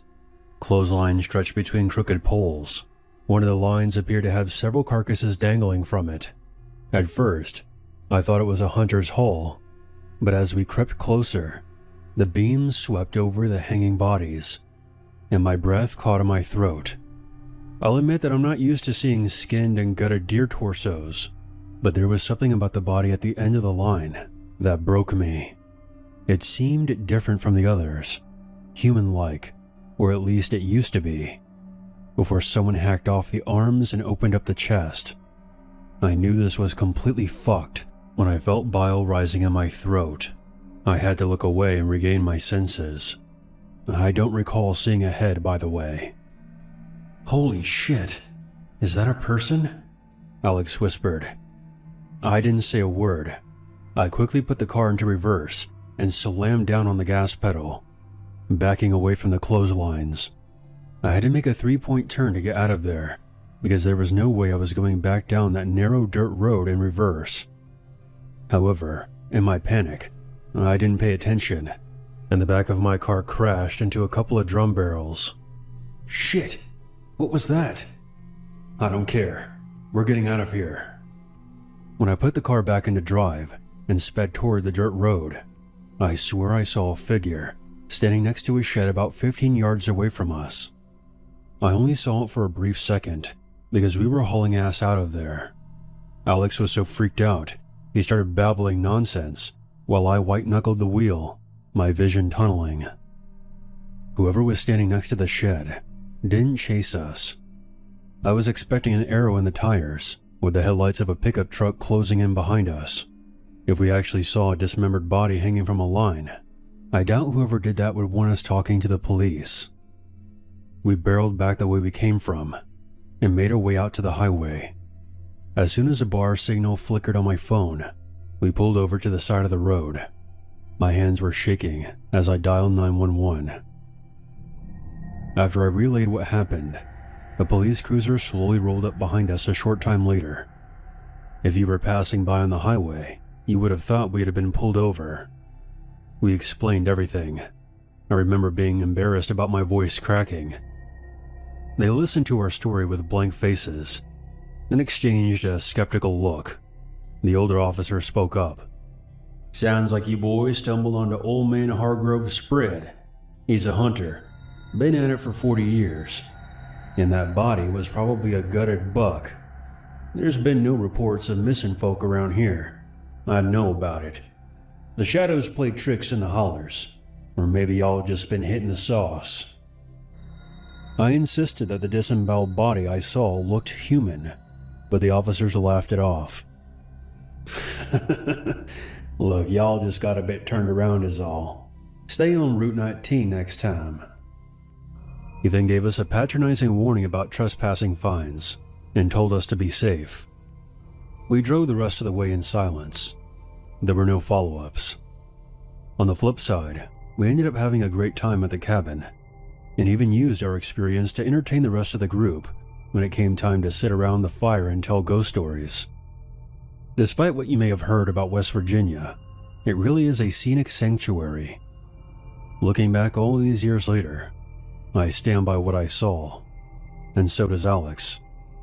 I've seen more pictures of hanging animal remains than I care to admit, and I'm telling you, we saw the body of someone who met a gruesome fate. I don't know who it was, but what we saw that night was the conclusion to one of the many missing person cases in rural West Virginia. When I was around 17, the year was 2017. Urbex had become pretty popular on YouTube, and living in a small town in Minnesota, there was no shortage of abandoned places to explore if you knew where to look, so I decided to hop on the trend. There was a 3-story mansion just outside of Asante, about 50 miles north of Minneapolis, that had been abandoned for around 20 years. The mansion itself was literally in the middle of nowhere. There were several rumors about what happened at that place, from an entire family being murdered by an escaped psychopath to some kind of deformed man living there. The true story is much less exciting. The owner was in major debt, went broke, and his house was eventually repossessed by the bank. They tried to turn it into a rental property, but a severe mold infestation prevented that. Ever since, it just sat, empty, and rotting away. I talked to my group of friends about exploring the place for a possible YouTube video. We would make a quick walkthrough with just me and another friend, David, to check things out before bringing the entire gang along with the camera gear. One Saturday night, around 11 p.m., David and I parked on a back road about a quarter mile away from the destination. We really didn't want to get caught. The police around here are pretty bored most of the time, and would have jumped at the chance to arrest a couple of teenagers for trespassing. The house sat on a 3-acre property, mostly surrounded by forest. We hiked through the trees, making sure we kept our flashlight use to a minimum, until we came upon the old house. Our original plan was to go through the back door, but it was locked, so we decided to go around to the front of the house and try our luck there. We entered a porch area that appeared to have been screened in at some point, but was now just metal frames with shreds of mesh hanging from them. There was also an assortment of old furniture, lawn chairs, and wooden crates. After looking around for a bit and snapping some photos, we approached a pair of double doors, only to see that they were chained shut. Most of the windows we saw were either boarded up or completely smashed out. We wanted to avoid entering through a broken window if we could, but it looked like we would have no choice. So we found an opening on the ground level on the other side of the house. As we approached, I got this strange feeling like something terrible was about to happen. I knew the rumors of what took place here were just made-up stories, but standing outside the dark abandoned mansion in the dead of night was enough to make even a skeptic like me second-guess himself. And just because those stories never happened didn't mean nothing ever bad happened here. I'll admit that my apprehension did involve some concern about spooky ghosts. I grabbed David's shoulder and stopped him from going any further.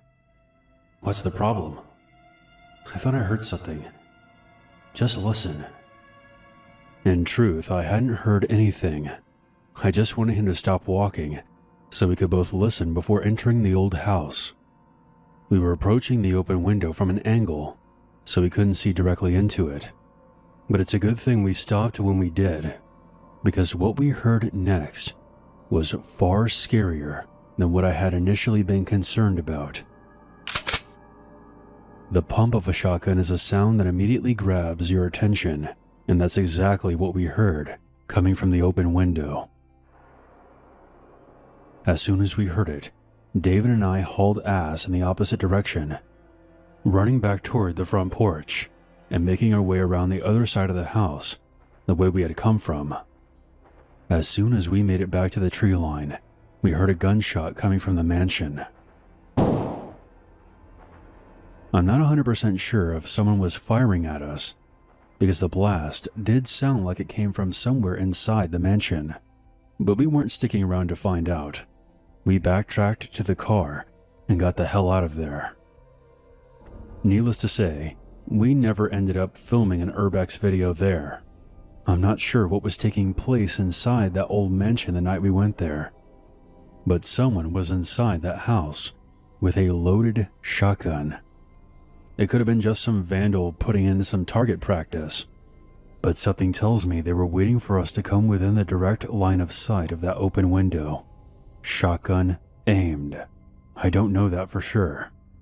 They could have just stayed quiet and we would have kept going toward the window. But for whatever reason, they decided to pump their shotgun, alerting us to their presence. I suppose if they really wanted us dead, I wouldn't be here now, telling this story. This event effectively ended my Urbex aspirations.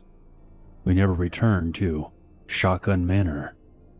But as far as I'm aware, it still sits there to this day, silent, but empty.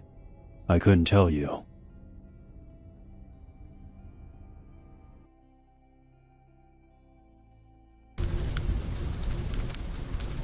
On the evening of December 22nd, 1989, the Harris family of Dryden, New York, received the final visitor of their lives. One after the other, Tony Harris, his wife Dolores, and their 2 younger children were tied up, shot in the head, doused with gasoline, and then set alight. Their charred corpses were discovered the following morning, after a neighbor complained to the fire department about a smoke alarm going off on their property. Disturbingly, the police stated that the Harris' home showed no signs of forced entry, leading them to believe that their killer had either snuck in through an open door or maybe a window, but was highly unlikely, given the frigid outdoor temperatures, or that the killer was someone they knew and trusted. In light of how difficult it was to discern any kind of motive, the investigation into the murders quickly stalled, and local law enforcement reached out to the FBI for more extensive assistance. FBI agents discovered that a brown van had been taken from the Harris' family garage, one that was later discovered in a parking lot of a nearby mall. Police also declared that they wished to speak with a cyclist seen riding through the area, shortly before nightfall on December 22nd. Frustratingly, not a single witness came forward, and this further slowed an already difficult investigation. Back at the Harris's home, Christmas wreaths and red ribbons had been joined by yellow crime scene tape. The family had moved there just 3 years prior, after Tony was offered a job at Deanco, a Syracuse-based electronic equipment distributor. His wife Dolores, or Dodie as she was known, was a popular figure in the neighborhood, frequently organizing bake sales and cookie exchanges while running a small crafts and gift shop out of the family home. The murders stunned the local community, with Tompkins County Sheriff Robert Howard stating that there hadn't been a murder in the area in a long time. Naturally, the Harris' neighbors were horrified by such a brutal slaying, who stated that their suburb of Ellis Hollow was the kind of place where people left their doors unlocked. For a horrific crime to happen there, something had to have gone very wrong. At the family's collective funeral, loved ones and neighbors described them as active and well-liked members of the community. "You can't think of anyone that would have a grudge against them," said Ann Parzale, a friend of Mrs. Harris. "People can't understand how it could happen. This is a very wholesome, family-oriented community. Those things aren't supposed to happen here, inside this community," added Edgar Clemens, who was a retired school teacher and had lived on Ellis Hollow Road for 26 years. "I don't think anybody around here slept Saturday night. I've opened the door to people whose cars have broken down. I don't think I'll do that anymore." Police quickly uncovered a suspect, however, an ex-con known as Michael Kinge, and set about tracking him down. Yet when they finally cornered him at his apartment complex, Kinge produced a shotgun, placed it under his chin, and threatened to kill himself. The cops held their fire, promising to bring in a trained negotiator in hopes of de-escalating the situation. But before that negotiator could arrive, Kinge aimed the shotgun at police officers and fired. Thankfully, the shot sent lead fragments spraying harmlessly above their heads, and law enforcement's return fire was considerably more accurate. But before he fell, Kinge turned the shotgun on himself, racked a shell into the chamber, and fired. The Tompkins County Medical Examiner found that the shots Kinge fired in his attempt at suicide had merely grazed the left side of his face, and it was the police's small caliber handgun ammunition that actually put him down.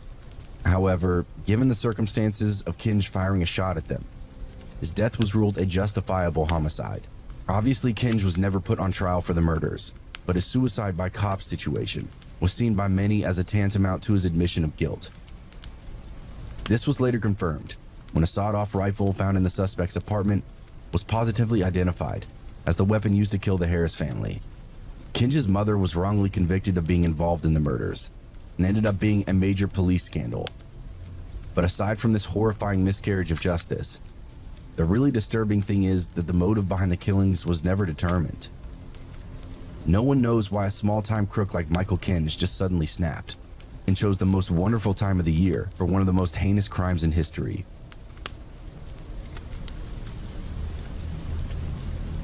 I've known for a while that I wanted to submit this story, but I felt odd about it since I'm still friends with some of the guy's family and would feel like a total shitbag if it was ever seen. However, I've been home with the kids reading today and got pissed that I read all of your stories and was fresh out of creepy material. So to be part of the solution, I guess, here we go. I'm a member of the slam poetry scene.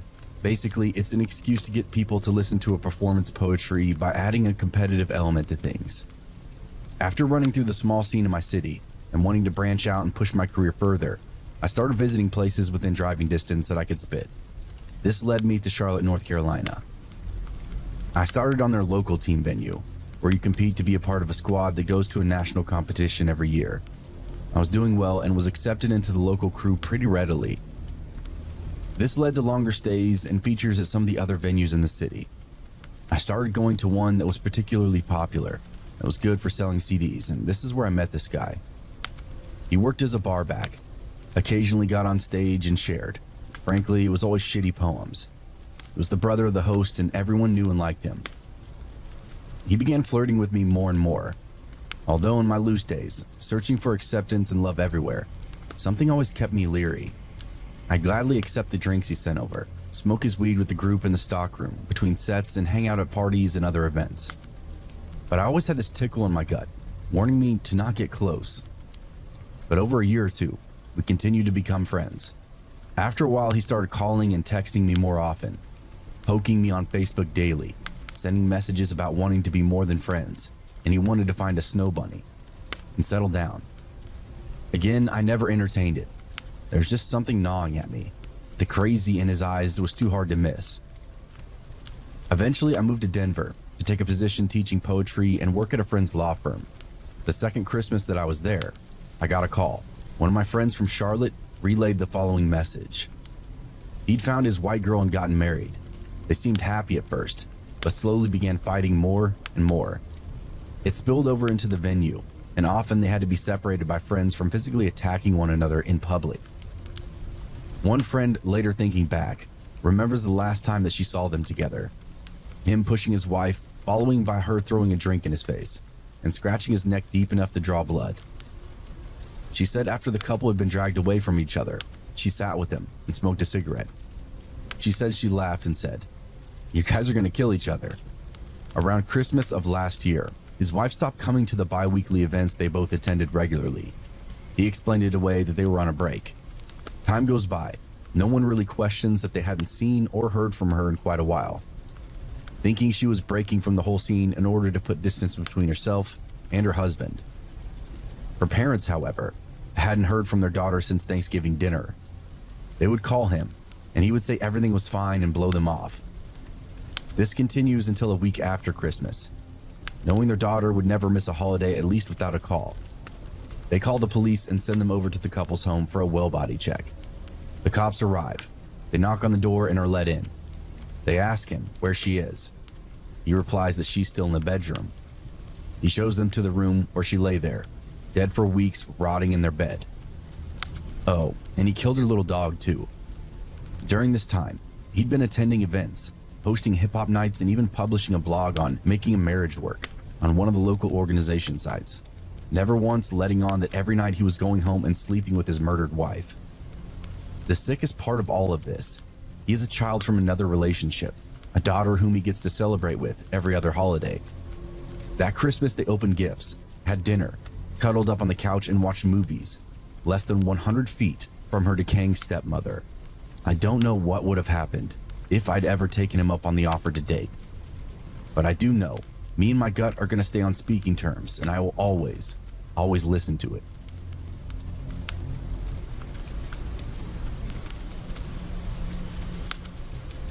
This happened in December of 2011 when I was on a college semester break. I grew up in rural Texas with about 1,000 people in my hometown. Shortly after my parents divorced, I moved to a larger city for college and made it a tradition every year to visit my family for the holidays in the boonies of Texas. After the divorce, my mom had recently moved to a nearby town, only 100 people, where her house was located. It was on the very outskirts of town, surrounded by miles and miles of cornfields in almost every direction. There was a side paved road that was about 100 feet off of her house that basically was a dead end until you reached a certain point. Then directly across the other side of the road was in fact miles of fields of corn. The only neighbor that she had was half a mile north of her house, who was a truck driver and was basically never home much of the year. I'm telling you all of this so you know how secluded my mother's house really truly was. The closest town from here was 15 to 20 miles away. This winter break was different because my mother and brother were going to travel to Boston to visit my grandparents. My mom needed someone to sit the dog. After a few days of having the house to myself in the middle of nowhere, I'm getting kind of bored. So I decide to put the harness on my dog and take a walk out into the area in no particular direction. We end up following that dead-end road and then turn back as it starts to get darker. The wind's picking up because a cold front was coming through. At this time, I'm slightly more frustrated with myself because I could start to smell the rain. And my dog can be particularly stubborn. He likes to walk me instead of the other way around. Anyway, as we start walking back, it's getting colder and colder. Now it's drizzling, and I'm walking a bit faster. We're damn near almost to a jog, heading back to the house, when all of a sudden, my dog stops abruptly. Initially, I just think it's him being stubborn, but he starts leading me in the direction of the cornfield. I'm thinking this is one of those cases where he just locks onto a scent and just cannot let it go until he directly goes up to it, or I have to pick him back up and lead him back on track. I don't allow him to get very far, and we're directly in front of the fields. And then all of a sudden, he starts barking, similar to how he barks when he sees another person. and he's not friendly to other people. I finally get tired of all this. I pick him up and we run back home, both now damp and cold. Once back inside, I dry up and take a bath. It's now evening time. I make something to eat, and my dog and I start winding down for the night. We watch a bit of TV in the living room, and by 10 p.m., we call it for the night. It's still very much windy outside this time though, and that storm never really died down. We go into the bedroom. My dog burrows underneath the blankets, and I pass out shortly after. Several hours later, I wake up to my dog growling on my bed in the direction of the window. I hear rustling outside, and I think it's likely just another animal, but I'm still kind of drowsy, so I get out of bed and pick up my dog to corral him to the living room, where I turn on the TV to drown out those rustling noises. My dog burrows underneath the blankets again, and I'm just about to fall asleep when I hear a thud outside. I'm like, what the hell was that? And of course, my dog is now wide awake again, barking and growling underneath the blankets. I'm wide awake now. I'm getting annoyed with my dog. I turn up the TV, trying to drown out all those noises outside once again. 25 minutes later, at 1:30 a.m., I hear a knock on the back door. Now all hell breaks loose with my dog. He's literally about to jump off the couch and dash to the door. I caught him last minute, and just to hold him in place while we're both freaking out. I'm hoping to God that I didn't hear that, hoping that it was just my imagination. My dog started to calm down. I'm thinking maybe I did imagine that. Maybe I blacked out. Maybe there's a period of time where I just don't remember anything. Shortly thereafter, I don't hear any more rustling leaves coming from outside. My dog goes back to being silent and burrows underneath the blankets once more. Cue the doze off to slumberland, only to wake up 30 minutes later to another knock, but now it's on the front door. I literally feel my heart pumping so damn fast. I grab the landline and dial 911. My dog is now at the front door barking ferociously. I reach the adjacent town's 911 emergency service and frantically state what's all happening and why my dog is freaking out. The police from the adjacent town was on their way, but it was going to take a while to get to my house. I stay on the phone with the dispatcher and things start to calm down again. And I tell them that I'm pretty sure I can handle it from here at least until the police arrive. I hang up and very carefully look out the side window, only to see a man standing directly in front of the door. No movement from him at all, just a blank stare at the door. I grab the mace and my dog and state very loudly to him, the police are on their way. I get no response back. I'm thinking this guy has to be on drugs at this point. I end up going to the front door. I yank it open, and the doors in this house have a secondary door with a windowed screen. It's locked and would take some effort to get inside because the screen is triple pane. I look into his face and ask what the hell he wants. Told him the police are about to be here. He just stares blankly, paused for what must have been the longest 20 seconds of my life, opens up his mouth and asks if I want to play a game with him. After that, I immediately shut the door and yell back ferociously, absolutely not. I waited in the bedroom, watched him on my front porch for about 5 minutes, just staring blankly at the door, no movement whatsoever. He finally turns around and just walks away. 20 minutes later, the cops show up. I'm describing everything frantically to them. I literally peed my pants earlier. That's how terrifying everything was. The cops then basically state that there's a guy in my town that has schizophrenia and is going through late stages of Alzheimer's, and sometimes he wanders around people's house. Needless to say, they found him and took him back to his caretakers. They asked if I had anywhere else to go, and I basically packed everything up and bolted to my father's house with my dog, and then stayed there for the remainder of the break. I always tell people that bartending isn't as glamorous as they think. Sure, you've got your free drinks and your regulars who tip big if you keep their glasses full, but it's a grind. Long hours of drunk people spilling their life stories all over you. Constant hum of music and chatter that almost drills into your skull. When I was younger, it was a pretty decent gig. It paid the bills and kept my fridge stocked. Gave me enough extra to feel like I wasn't just scraping by. But to me, it was never really more than that. It was just a job. The worst part though, at least in my opinion, was the holidays. We didn't get to skip out on Christmas, New Year's, or even the other days that most people spent with their families. The bar still opened, and somebody had to be there to sling drinks for those who didn't have anywhere else to go or didn't want to. We tried to spread the misery around, divvying up the shifts so nobody got stuck with all those crappy days, but it was still a roll of the dice. And that year, you guessed it, my number came up for Christmas. "Just think about the tips," my boss said with a grin, handing me the schedule. I gave a fake smile back, but my jaw was clenched so hard, I thought my teeth might crack. The truth was, the tips didn't make up for it. Christmas at the bar was this weird mix of festive and depressing. We decorated the place with tinsel and those cheap string lights that blinked like they were on their last leg. The TV's playing old Christmas movies with the volume low, while a mix of holiday classics and rock ballads blared out from the jukebox. We even had a few peppermint-themed drink specials that nobody ever wanted.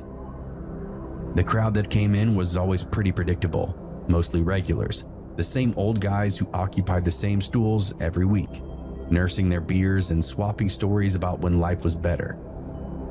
But Christmas would always bring a few wild cards.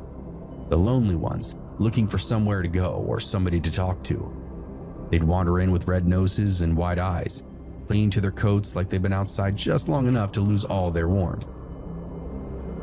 I tried to not think about what it all meant, being here instead of, well, anywhere else.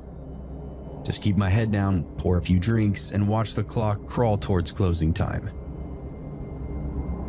When I noticed the guy at the far end of the bar, he was half hidden in the shadows, and I don't remember seeing him come in, but there he was, staring at me like he was waiting for me to do something. "Doing okay over there?" I called out, forcing a smile. He didn't answer me, just tilted his head slightly. The night dragged on, the usual lull that followed the initial holiday rush. People were drinking slowly now, most of them looking at their watches, ready to leave to go wherever the night was going to take them. But that man didn't move. He continuously watched me from the end of the bar, and it was starting to get under my skin.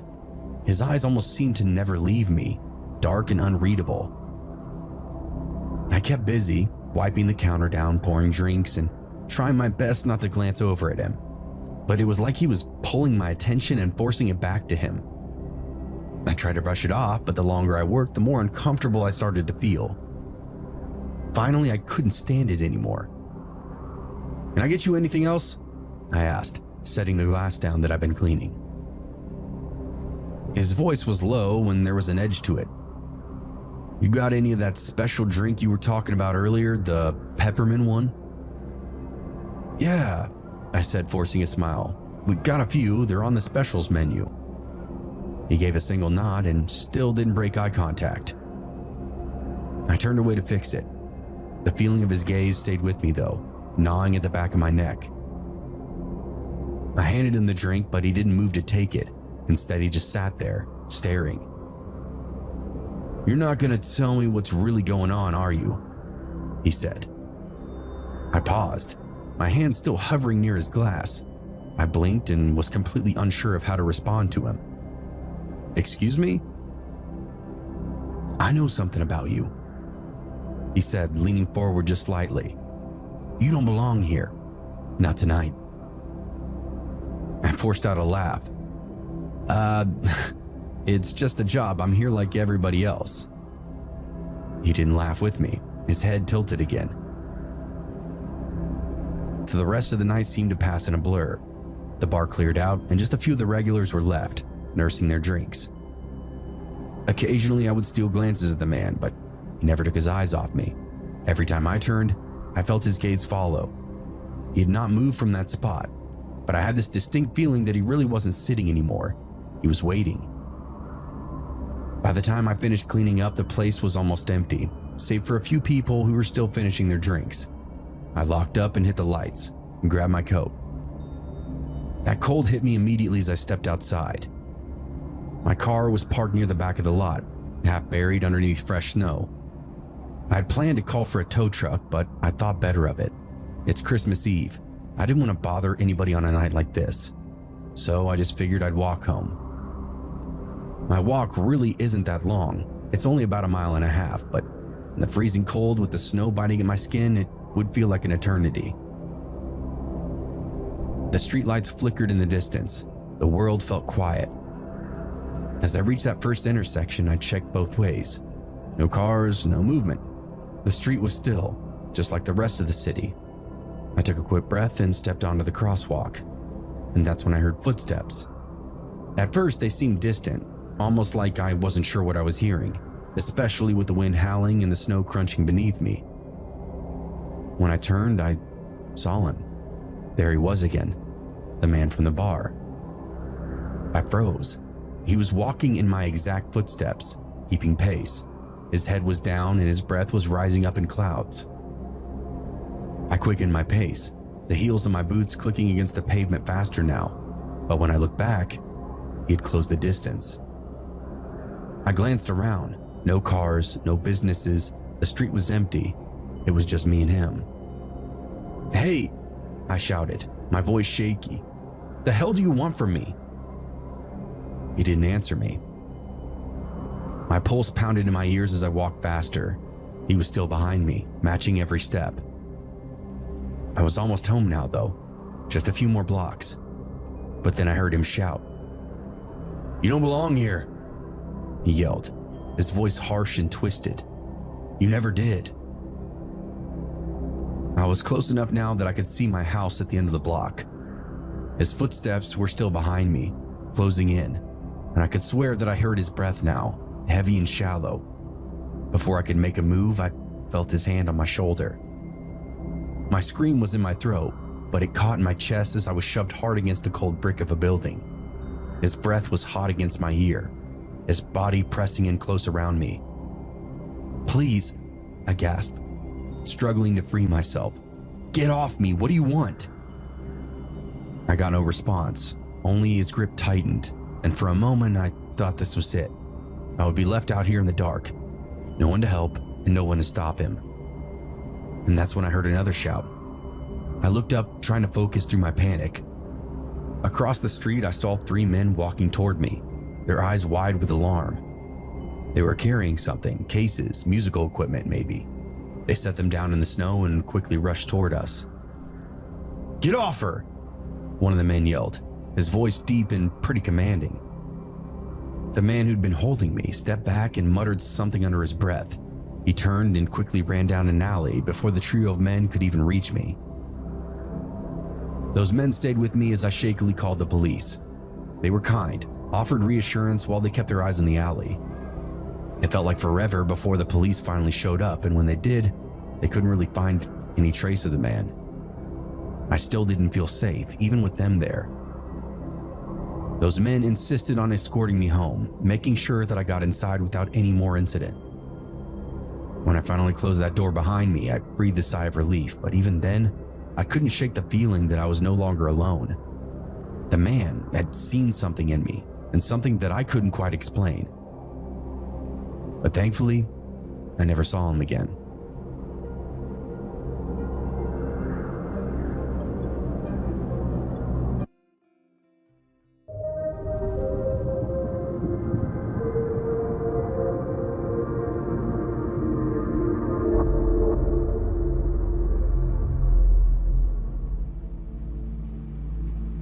Back in September 2019, I ended up meeting up with a girl in the comments section of a Facebook post. She was really pretty and seemed really cool, so after a few weeks of talking, I decided to drive all the way from White Plains to Pittsburgh just so we could hang out for a weekend. I remember a friend asking something to the effect of, "Have you talked to her much on the phone?" And I told him we'd spoken a little, but that we'd mostly talked via text and Facebook Messenger. And he recommended that we talk in long form and about a lot of different stuff too. Otherwise, I might get a nasty surprise. Well, I guess he was right. And now I won't bore you with all of the details, but let's just say me and this girl weren't nearly as compatible as I'd hoped. And then while I'd originally planned on staying the whole weekend so me and her could get some food, maybe catch a movie, I decided to just cut my losses and drive back to New York on Saturday evening. I figured if I hit the road at around 7 p.m. I could be back home by around 1 the next morning. And no doubt I'd be exhausted by the time I got home, but not too beat that I'd risk getting into an accident or anything. So with my mind made up, that's what I did. After getting a quick bite to eat, I was on the 22 by 7:30, and then after 3 hours of driving with the setting sun in my rear view, I saw a sign for Rosecrans, PA. It had been dark for maybe 30 to 40 minutes, and I remember seeing a Sunoco gas station all lit up just off the highway to my left. Then just a mile or two up the road, and in timeless fashion, my gas gauge lit up with a low gas warning. Maybe that's just my luck, that it never lights up as I'm approaching a gas station, only ever when it's just a speck in my rear view. But I was also driving on one of those divided highways, the kind with a whole-ass miniature park between the two stretches of highway, and this obviously meant that there was no turning around for miles. And then I asked my phone, "Hey Siri, where's the next gas station?" And then my phone started talking about another gas station that I'd find if I turned onto US 15. I'd have to drive another 20 to 30 minutes or so, but it was there, and I wasn't about to run out of gas and get stranded like an idiot. And I remember checking the highway ahead of me and not seeing any other cars behind me or ahead of me, so I thought it was safe to actually look at my phone screen to make sure that I'd take the right turn. And I swear to God, I looked for no longer than 2 seconds at the most, and then when I brought my eyes back to the road, there she was, dead ahead of me. I slammed on my brakes, almost giving myself whiplash in the process, but I kept control of my car. The girl went from being a faintly lit shape on the furthest and dimmest reaches of my headlights to being only 5 feet in front of me. And while my first instincts were to yell, "Are you effing crazy?" at her, I quickly realized why she'd been walking in the middle of the highway. She looked to be in a bad way.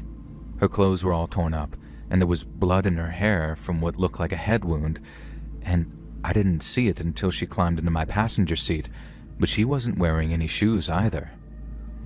The moment my car stopped, she limped around to my passenger side and then tried to open up the door. I keep it locked out of habit, so her first attempt did nothing but make a dull wrenching sound, but that was soon followed by this blood-curdling screech of, "Open the door, I'm begging you, please!" I still had zero clue what was going on, so my first reaction was to spin around in my seat just in case who or whatever had hurt her was close by. I didn't open my car door right away, because obviously if I was going to carjack someone, using a pretty girl in distress as bait seems like a very effective tactic. But when I didn't see anyone, and when the girl gave me another very convincing cry of "please help me," I guess that seeing the blood up close and hearing the genuine terror in her scream, they kind of overrode my paranoia. Then after taking one final look at her, I unlocked my car, and she practically dove into the back seat before slamming the door closed behind her. And as I took off again, she says, "Mister, we need to move. We're not going fast enough. They're going to catch us." And so I put my foot down as I asked who they were. She said she didn't know. They just took her. And it was then that I noticed the handcuffs around her left wrist. One cuff was still locked around it, but the other just hung there awkwardly. I didn't need any more information other than that. I just put my foot down and burned rubber for a few miles till I thought that we were at a safe distance. I checked my rear view a few times, and then when I didn't see any lights, I slowed from around 70 to a pretty safe 35. But as we started to slow, the girl started yelling.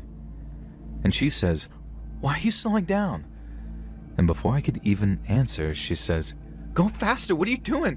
They're going to be following me."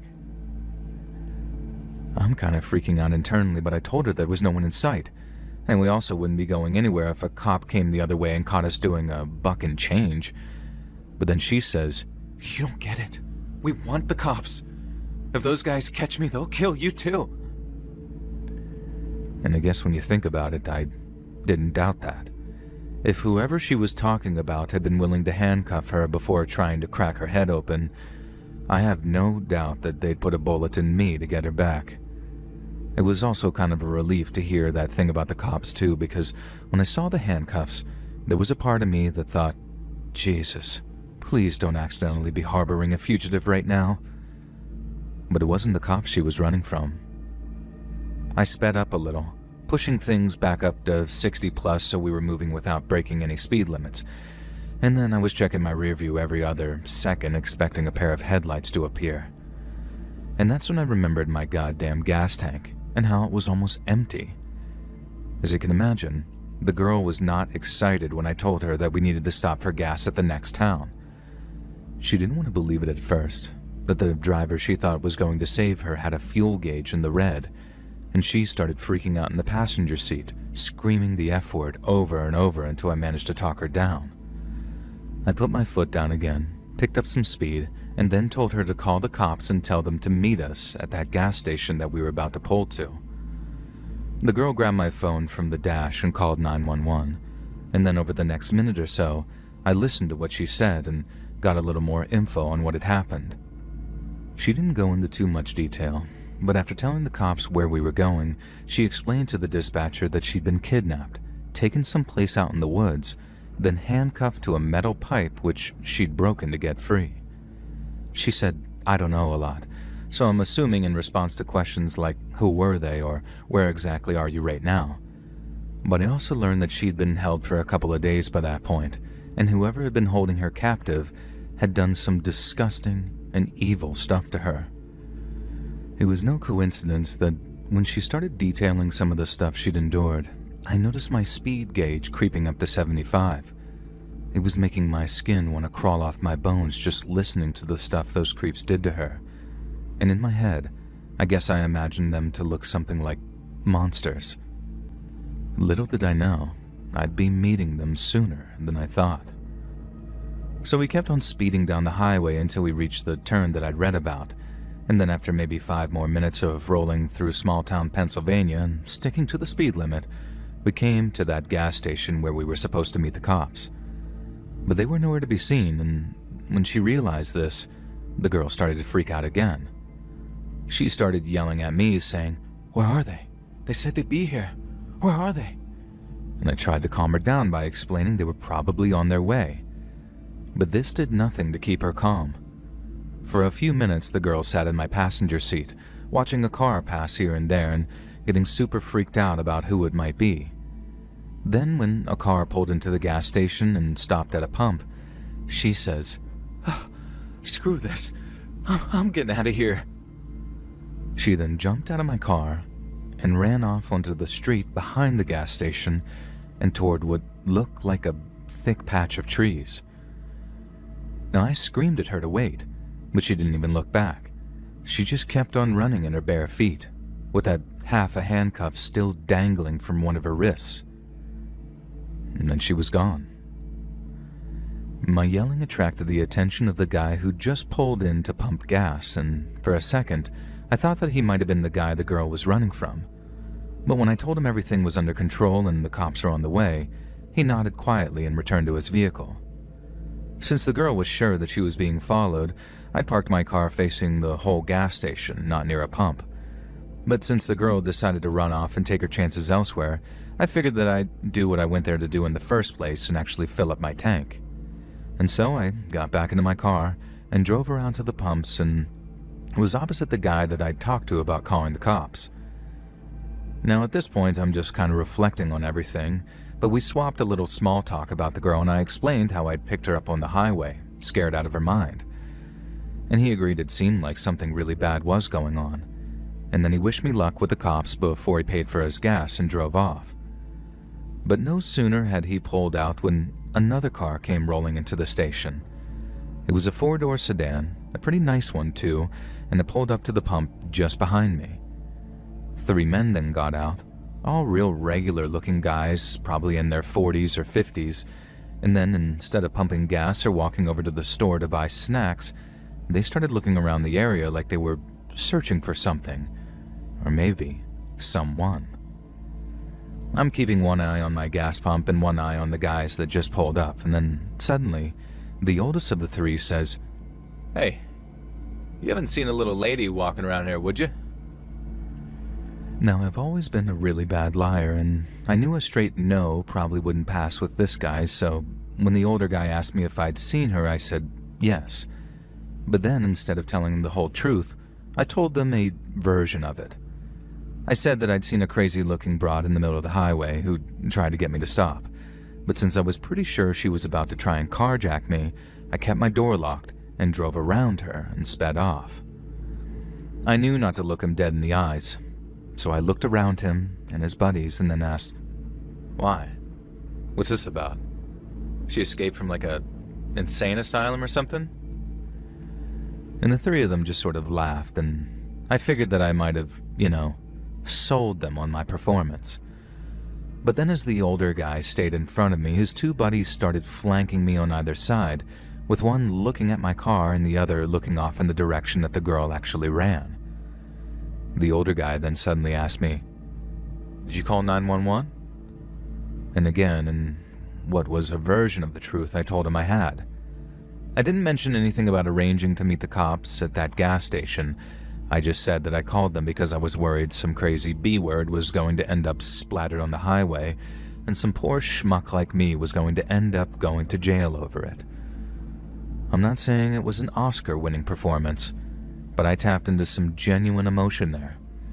Yet no matter how convincing I thought I was, the guy's two friends weren't moved in the slightest, and one of them was now looking through my car windows, clearly looking for any sign of that girl.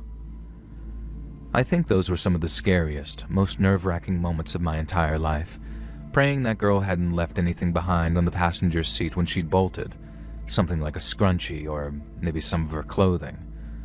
I also got terrified that I left my phone on the dash and that the guy might see a blood smear or something on that from that girl, and so you can imagine my relief when I felt the weight of it in my pocket. I was at that point I decided to be a little aggressive, and I don't mean that in a sort of I tried to fight them way. It was almost like a normal person would want to know why their car was being inspected, and that's what I asked. I turned to the guy looking into my car, and was kind of rude and standoffish when I said something like, "Hey, what are you looking for, buddy?" And he looked at me, and started backing off away from the car with nothing but a smile. The older guy then said something to the effect of, "Don't mind my friend there, he's just a curious soul." Something really creepy like that, and then they made their excuses and moved on. As I went to pay for my gas, the three men were still walking around the gas station. They were doing it less urgently than when they'd first arrived, more subtly too, but they were still looking for that girl.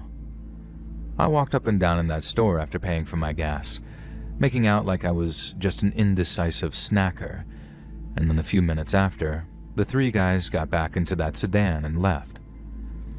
I then made myself some coffee, ate a few protein bars while I told the clerk that whole story, and then walked outside to meet the cops when they showed up maybe 20 minutes after I'd hoped they would. I repeated the story, included the part about the three guys showing up, and with added emphasis on how damned unnerving this all had been, like they had the girl fitted with a tracking device or something. And that sounded like a little too sci-fi for me at first, but the more I thought about that afterwards, the more it shifted into the realm of possibility. I know I was on a lonely stretch of highway, and at this point it was almost 11 p.m., but the fact those guys seemed to know exactly where to stop, which car she'd been in, and which direction she'd run off in, it makes me think that that might have just been the case. Even the cop that I spoke to agreed that if it was some kind of kidnapping situation, the girl could have been fitted with some kind of tracking device, most probably in the handcuffs that she was still wearing when she got into my car. And before he left, one of the cops thanked me for calling it in and added that even though it had been a stressful and potentially traumatic situation, getting the police involved was the right thing to do, and meant that we were one step closer to bringing everyone involved to justice. And the guys chasing the girl had potentially made a huge mistake in getting their faces and license plate on the gas station's cameras, and if it was me that had led them there, I should feel proud of myself. It was pretty cool for him to say that, and definitely made me feel a little bit better about this whole thing, but it was also just about the only thing that really did, because all my other thoughts about it were dark and more dark, and they played out on the rest of the ride home too, which was a whole 3 hours of wondering what the hell had I almost gotten myself into. I got a call from a detective a couple of days later, and after retelling that story to him with as much detail as I could remember, I asked if the girl had been found. And according to him, they hadn't found anybody but the owner of the vehicle the men had traveled in, and that basically they were still trying to figure out what the hell was going on. The detective said if he needed to ask me anything else, he'd give me a call, but that was the last I heard from him, or any Pennsylvanian cop for that matter. And I still think about that girl every now and then. I wonder who she was, who those men chasing her were, and if she ever got far enough away from them that she wouldn't have to live scared anymore. But a part of me thinks that in the same way she wouldn't just give in the same way she'd patiently engineered her own escape, those men chasing her won't give in so easily either, especially when she still has a voice to tell the truth about what happened to her. Some days, when I'm in a brighter mood, I like to think she got away, and that she's raising kids with a good man someplace with all that darkness being just a memory for her. But then other days, when I'm not feeling so swell, I get this bad feeling in the pit of my stomach, and I feel like I know they got to her, and that they shut her up for good.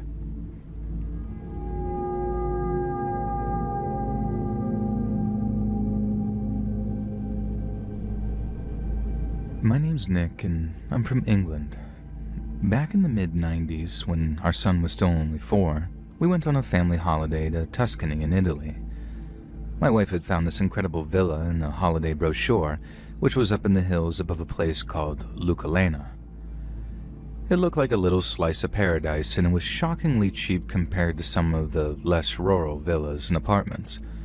So without delay, we booked it for 2 weeks, paid the fees and deposit, then counted the days into our dream holiday. We landed in Pisa in the late afternoon, and while our young son Tom hated the flight, he loved the ice cream that we bought him before the journey out to Lucalena. It was a good 3-hour drive from Pisa, so by the time we were within maybe half an hour of Lucalena in our village, it was completely dark. We were right out in the countryside too, so the stars above us lit up the sky, and little Tom fell asleep after staring out the window at them. My wife was struggling to stay awake by the time we came to a crossroads, and I was pretty exhausted from the day's traveling myself. So rather than make a gut decision on which path to take, I stopped the car, got my map out, and consulted it before making the appropriate turn. I reassured my wife that we were only a few miles away and that we'd be at the villa within 15 to 20 minutes, and then I drove up a steep path that leveled off at the top. Because of the slope, I couldn't see what was at the top, so I made sure to crest the hill nice and slowly to avoid any kind of collision. But then, as I did, someone jumped out of the bushes at the side of the road and was lit up by my headlights. I could see that he had a long, double-barrel shotgun in his hands, and he was aiming it right at me. I slammed on the brakes as my wife started to panic. Then I was struggling to get the car into reverse when, all of a sudden, I heard, "No, no," from outside the car. A second man had jumped out of the bushes and was lowering the first man's shotgun while telling him no. They both shot us a look of horror, realizing we were not who they thought we were.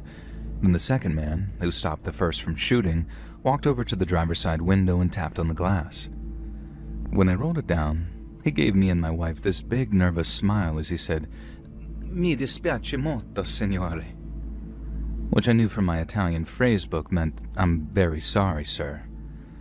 I didn't really speak much Italian, and what little I'd learned went right out the window when that guy pointed his shotgun at me, so all I could manage in reply was, "Parle inglese?" or "Do you speak English?" And the man said, "No, no," in that melodic, drawn-out Italian way, and then said, "No English, mi dispiace." I then heard my wife ask, "Are you police? Policia?" And the man replied, "Si, policia," with the same big smile on his face, and then told us, "Avanti, vai," which just means, "Come on then, move along." And we both thanked him, and by that point, Tom had woken up in the back seat and was getting very agitated, asking, "Mommy, Daddy, who are these men?" And we told him it was the police, but they'd been very friendly and were letting us go. I think my wife believed them at the time, so she was very convincing and reassuring Tom that there was nothing to worry about. But me, I didn't believe a word he'd said about being the police. I didn't say anything with Tom in earshot, and I didn't want to scare him, and arriving at the villa really took the edge off too, because it was even nicer in the flesh than it was in the brochure. But then, once we gotten Tom all tucked into bed and had a few moments to settle down, I told my wife what I'd been thinking. I told her how I didn't think those men were the police, They weren't in uniform. That shotgun looked like it had come off a farm, not from a police arsenal, and they didn't even attempt to show us any badges or identification or anything like that. And she asked me, well, if they weren't police, who were they? And I replied, the mafia. My wife just sat down in bed in silence as I made my case, and when I was done, it made sense to her too. A couple of mafiosos had been waiting to ambush someone, and they thought that person was us. The only thing that stopped us freaking out completely was that we were at least a couple of miles away from that ambush site, so the chances of running into them again seemed minimal. She suggested we call the police in the hopes they had an English speaker down at the station, but even if they did, I wasn't sure that was a good idea.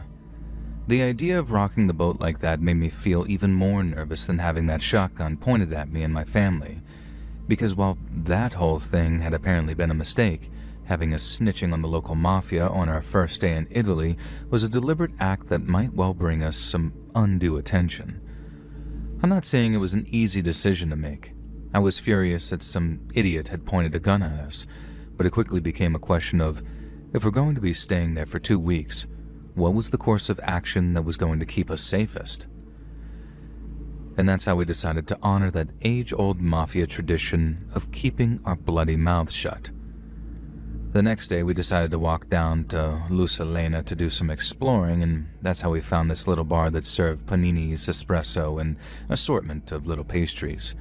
I got a coffee, and then while my wife and son got cokes and played around with the table football set in the little games room they had, I sat at the bar and discovered the bartender actually spoke English. We talked back and forth, and he gave me some restaurant recommendations. Then suddenly, a group of older men who were drinking coffee and playing cards started gesturing toward the bar's television. The bartender turned up the TV, which was showing us a news report of some kind. I asked the bartender what it was about, and after listening to the news lady speak for a minute or so, he turned back to me and said, "There's been a murder, not far from here. This was a businessman who got killed. Oh, terrible thing." I asked him exactly how far away the murder had been, and after consulting with some of the older men, the bartender confirmed my suspicions. It had taken place in almost the exact spot where those armed men had jumped out of the bushes ready to fire at us. I didn't rush to tell the wife. I didn't want to frighten her any more than she already was. But later that day, once we were back at the villa and getting ready to head out for dinner, I told her about the murder. Again, it wasn't like anything we could do about it, or rather, it was nothing we were willing to stick our necks out over by getting involved with local crime. The best thing we could do was try to forget about it, head to Lusalena and enjoy some incredible home-cooked food. It was so good that our young son Tom suddenly didn't mind trying new things when they were all so delicious. And so we ate our fill, and when we were all finished, we asked for the bill. The waiter then comes out with the restaurant's owner, and the pair of them explain in very broken English that the meal had already been paid for. Then when I asked who the generous person was, they explained that it was someone we'd had a misunderstanding with. At first, my wife and I didn't make the connection, and we tried explaining there hadn't been any kind of misunderstanding. We loved the food, and we wanted nothing more than to support their business by paying our bill. But the owner insisted. Our money was no good there. Then when we ate there again the second night, with every intention of leaving a large tip, they once again explained our food was free. But by then, we'd figured out who was paying for our meals. It was the mafia. It didn't happen anywhere else, and we made sure to visit plenty of other places because we felt terrible. I mean, as far as we knew, the mafia hadn't really paid for our food, and those poor people were being forced to cook for free. But then, every time we did eat there, they seemed really happy to see us, and the waiter would always bring our gelato for our 4-year-old son without us asking for it. My wife didn't always approve of all that ice cream, but you better believe Tom did. And that made us think that maybe those mafia guys really were paying the owners for all our food, and that they were running a little scam of their own and giving us as much as possible so they could claim it all back from the mafia. But since we didn't see them ever again, I suppose we'll never know. They never reached out to us, and we didn't see those 2 armed guys around the village at all, but I suppose it was probably a case of they saw us, we just didn't see them. It was an amazing but very intense holiday, but the next time we visited Italy, we went to a completely different part of the country and had no repeat encounters with any nocturnal assassins. We had to pay for all our meals, which my wallet definitely wasn't thanking me for, but we still found that second holiday much more relaxing than the first.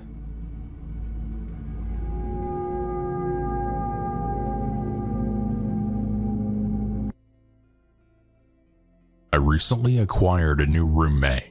The entire situation should have never happened, but I needed someone to help with the rent.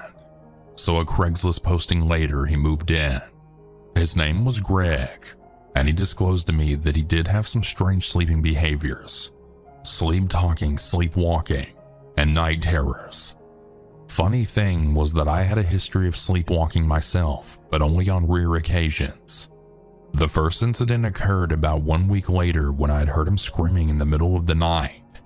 Since we both sleep in separate rooms on different sides of the house, the scream sounded distant, but enough to scare me so much that I ran to check on him.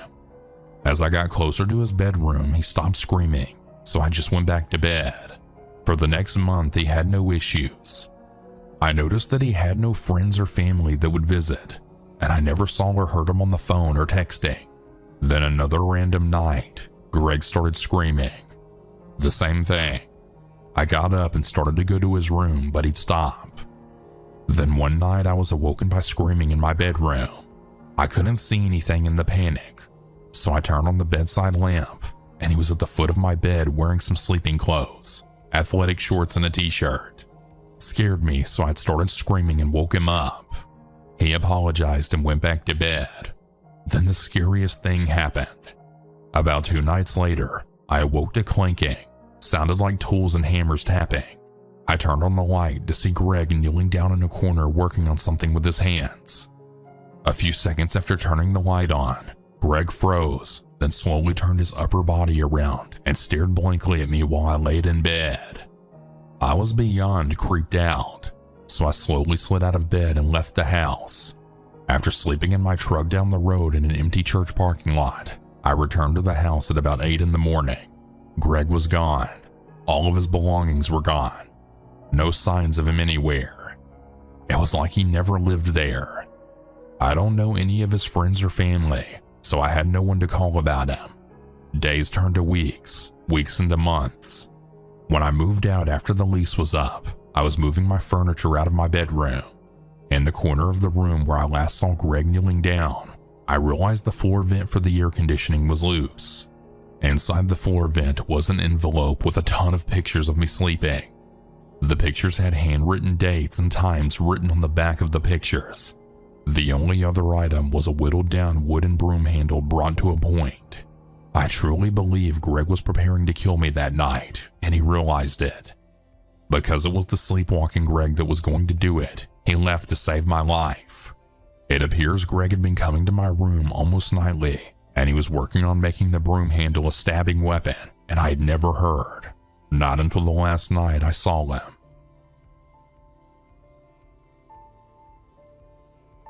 Before any judgment is placed, I would like to say that I wasn't in the best state of mind prior nor during the situation. I just went through a particularly difficult breakup, a suicide attempt, moved back in with a parent, and then experienced a sexual assault by a trusted friend. I didn't have a good judge of character, and I was by far hitting my rock bottom. After several months in my mother's home and after the sexual assault, I realized I desperately needed to get out of that atmosphere and try to get back up on my feet. I found a cheap home for rent and began my life all over again.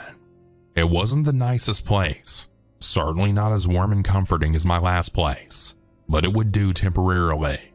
Shortly after moving in, still not in the right mindset, and with a huge lack of self-care, I began using almost anything I could get my hands on. Many psychedelics, acid, mushrooms, and MDMA. Anyone who has experienced MDMA can tell you it gives you this incredible sense of happiness and content, which at the time I had neither. These short-term bouts of false happiness sucked any remaining serotonin from my brain, and it left me feeling just, if not more, empty inside. On top of that, after my suicide attempt, I was abruptly taken off all of my medications, as I used them to hurt myself prior. This meant my sleeping medication, and with it trickled down that familiar insomnia. Then my SSRI, which when stopping abruptly can exceedingly send you into a state of manic depression and confusion. And last but not least, my anxiety medication. I relied on this for years. It took me out of my agoraphobia, and it helped me with my PTSD triggers, which having my attacker live just several blocks away on the same very street as another individual who abused me from ages 11 to 14, I simply lost all abilities to cope. After some time of intense withdrawals from my anxiety medication, and even experiencing a seizure, I began to buy pills. The only ones available to me were Xanax, which I quickly developed a tolerance to, and at my worst was taking anywhere from 12 to 20 milligrams a day. Because of the Xanax abuse, there were many things that I didn't completely recall, such as my wedding. It was to a bass-playing musician that I had only known for a month, as well as of the month we spent together. My most vivid memories were lying on the couch watching The Office on Netflix religiously, shaking and sweating in between buys and re-ups from my pill dealer. I began drinking heavily and hanging out in the wrong crowd as well. The grunge/punk crowd. The ones that couch surfed much of their lives, destroyed things in their path, didn't work, and commonly used others, burning each individual bridge as they passed. As I was in no state to actually care, I enjoyed their company. And one in particular I'll refer to as Sideshow Bob started to become what I thought was my best friend, even wearing a dress at my wedding as my maid of honor. He often wore women's clothes, not because he was transgender, but because he simply liked to. Some made fun of him for this, but I thought it was cool that he didn't care what others thought. He really seemed to have a kind and goofy nature about him. That I admired, but as a man that wore women's clothes, he'd often get into my closet. I'd like to add that Bob also had very poor hygiene. He wore no deodorant, he showered rarely, and his feet. Those feet left a smell that permanently absorbed into the carpet fibers that stayed, even when I moved out. He would often hop off the couch around 4 p.m. or so and rush to his pizza delivery job. He never stopped to shower or even brush his teeth. He'd even wake up and throw back on the same uniform that he'd been wearing for weeks, which stunk of cheap weed, pizza grease, and feet. On New Year's Eve 2016, I left my at the time husband. After a serious withdrawal and being around him completely sober, it became obvious he was using meth. I was suspicious of it before, as I used it too when I was much younger, along with nearly half of my family members. You can always sense it. He knew before marrying me that this was the big no for me. My brother in prison, my father's heart attack and death all contributed to meth use. He knew this when he married me, yet kept it a secret. I do blame myself partly for this. It's the kind of thing that occurs when you marry a stranger. About a year later, he had passed away from a shot laced with fentanyl. They found his body 5 days later. After the separation from my husband, I had allowed Bob to stay. He didn't have a room, he slept on the couch. He didn't contribute to groceries or bills, and quite frankly turned my home into a disgusting mess. But since my OCD seemed to have dissolved into my drinking, and I preferred not being alone with my thoughts, I didn't really mind. Within a week of leaving my husband, Bob grew increasingly more obsessed with the thought of us being together. I made it very clear I had no intentions with him and I valued our friendship. Not to mention, I was about to experience my first divorce and all the shame that came along with it. I started avoiding the home. I started avoiding him. Every time I'd return home, he'd be there, in tears. Some days I'd find him not only in my clothes, but in my bed. Eventually, he quit his job to have a better chance of seeing me. He'd follow me room to room, demanding to know why it is that I can't see us together. Eventually, I told him if it didn't stop, he needed to leave. But he was quick to throw back into my face that legally he was a tenant in my home and that he needed 30 days notice. "I'm not going anywhere. You're stuck with me," he told me. Things grew much more aggressive, and I grew more uncomfortable and afraid by the days. His tears turned to anger. His questions turned to screaming. One very vivid memory I have is him staring me directly in the eyes, red-faced, spit flying, screaming, You know, I am just so sick of being rejected by women. He was no longer my goofy drinking buddy. He was someone that I absolutely could not be around. A police officer suggested that I get a restraining order to get him off the premises, which I did. Then I kept the doors locked. His only few possessions in my home were a guitar and an amp, which I had placed on the back porch that notified him. He immediately tried to break into the home, kicking the old front door with such force I could see it begin to crack at the deadbolt, leaving dark shoe prints on the cracked white paint. The police had trouble serving him. He quit his job. He had no actual address, although I had provided them with his car description, license plate, and his friends' addresses. Morning, noon, and night, I'd find myself crying pressed up against that door, hoping that it wouldn't break open. Every time I called the police, he had already left. I'd find myself up at night staring out the windows, watching that loud green car of his drive by, feeling my pulse rise, phone in hand. For weeks, I received surprise visits from him. Most were terrifying. Occasionally, some were thought out. One evening, he had a mutual friend knock on the door, which I happily opened, only for him to quickly jump out from behind the door and attempt entering. I moved as swiftly and strongly as I could to slam the door and lock it, kicking again, calling 911 again. He'd leave again. After a few months, he moved on. He found a girlfriend who'd kicked him out quite quickly. He responded by beating her unconscious and attempting to cut her throat. Luckily, a neighbor heard the commotion and Bob quickly ran. He got off easy on those charges. But of course, if you Google his name, you see the repeated charges of serious assault. I spoke with his exes. I saw the photos of what he had done to their faces, their bodies. All I can think about is how that could have been me. The last time I saw him was back in my hometown at the local grocery store, as I had waited for a cup of coffee after a tiring 10-hour shift at my job. He nodded with a kind smile. I froze, heart throbbing, hand shaking. It was that day that I'd moved an hour and a half away. It's this month that I'll be moving back.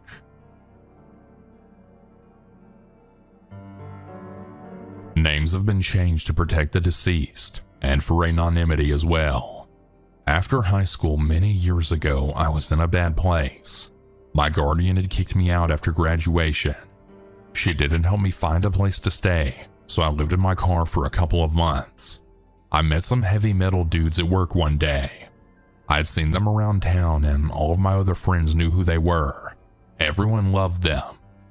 We became friends over a couple of months, and they offered for me to move in with them. I agreed. Looking back on it now, I wish I had just stayed in my car. My two main roommates were brothers named Jack and Cody. They were in a band. They also believed in the occult and anything of that sort. I never really believed in that stuff, but I'm not one to tell someone what they should believe. They had me live with them rent-free for several months, so who was I to complain? Being the only female in a house full of young men, I was always looking over my shoulder. You never know who you can trust. Turns out I was right to worry.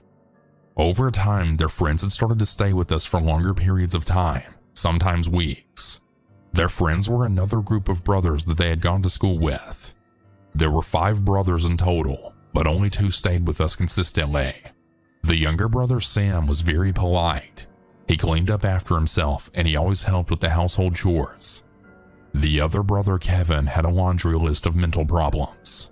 He had apparently done some bad drugs back in the day, and it had developed into what seemed like psychosis of the religious sort. He had done time in prison for assaulting a woman with the Bible. He would often look you in the eyes and tell you he could see how you would die. Once he told me that I was possessed by a demon and that I needed my soul to be cleansed. Everyone in the house knew that he had these problems, but he was their friend.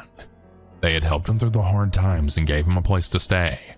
Otherwise, he would be on the streets. I was always on guard around him after the things he told me. No one else seemed to be as concerned as I was. They really should have been. One day I was sleeping and my phone rang. It was my boss. He asked if I could come into work an hour early. It was only 12 p.m. I was broke and, well, I had nothing better to do, so I said yes. I got up and began getting ready to leave. I walked out into the living room to see Sam and Jack sitting on the couch, while Kevin sat on the floor by the TV. He was watching scripture videos on YouTube, some real end of the day stuff. That was fairly common, so I went about my business. I just said goodbye and left for work. My shift at work was almost complete when the phone rang. My boss answered, handed the phone to me, and said, "For you." I was just a cashier, so I assumed it was a friend that couldn't reach me on my phone. I answered the phone and I had heard a man's voice that I didn't recognize. "Hi, this is Detective Nelson. Something happened in your apartment today, and we need you to come to the station to talk about it." I left for work immediately. I had assumed one of the brothers had been arrested for drug dealing or something. I was very wrong. I got to the station and was buzzed in. An officer escorted me to a small cold room with a camera. He gave me a bottle of water and left me by myself for about 30 minutes. My mind was racing, thinking about what could have happened. He came back in, and he informed me that Kevin had stabbed and killed Jack at around 1 p.m. I was shocked. I had just left the house an hour before it happened, and everything seemed fine. I asked if there had been a fight. The detective informed me that there hadn't been a fight, but it seemed to have happened out of nowhere, whatever it was. I gave my statement to the police and left with nowhere to go, still in shock and confused out of my mind. Our apartment was a crime scene, so I went to another friend's house to watch the news report since the police wouldn't give me any information on the case. Over the next couple of days, the information began to be released. Kevin hadn't just stabbed Jack once, not twice, but he had stabbed him over and over and nearly decapitated him. After the murder, he ran down the road still holding the murder weapon. He called 911 and then informed them what he had done. I watched the news report in horror. We had known he was unstable, but this, he had fully confessed to the brutal murder and he provided the police with his notebooks. He had apparently been planning to murder all of his brothers, my roommates, and me. He thought we were possessed by demons, and this was the only way to free us. Luckily, none of his other intended victims were there that day. Sam unfortunately witnessed the murder, but luckily he escaped. If I hadn't gotten that call from my boss, I can honestly say that I wouldn't be alive today.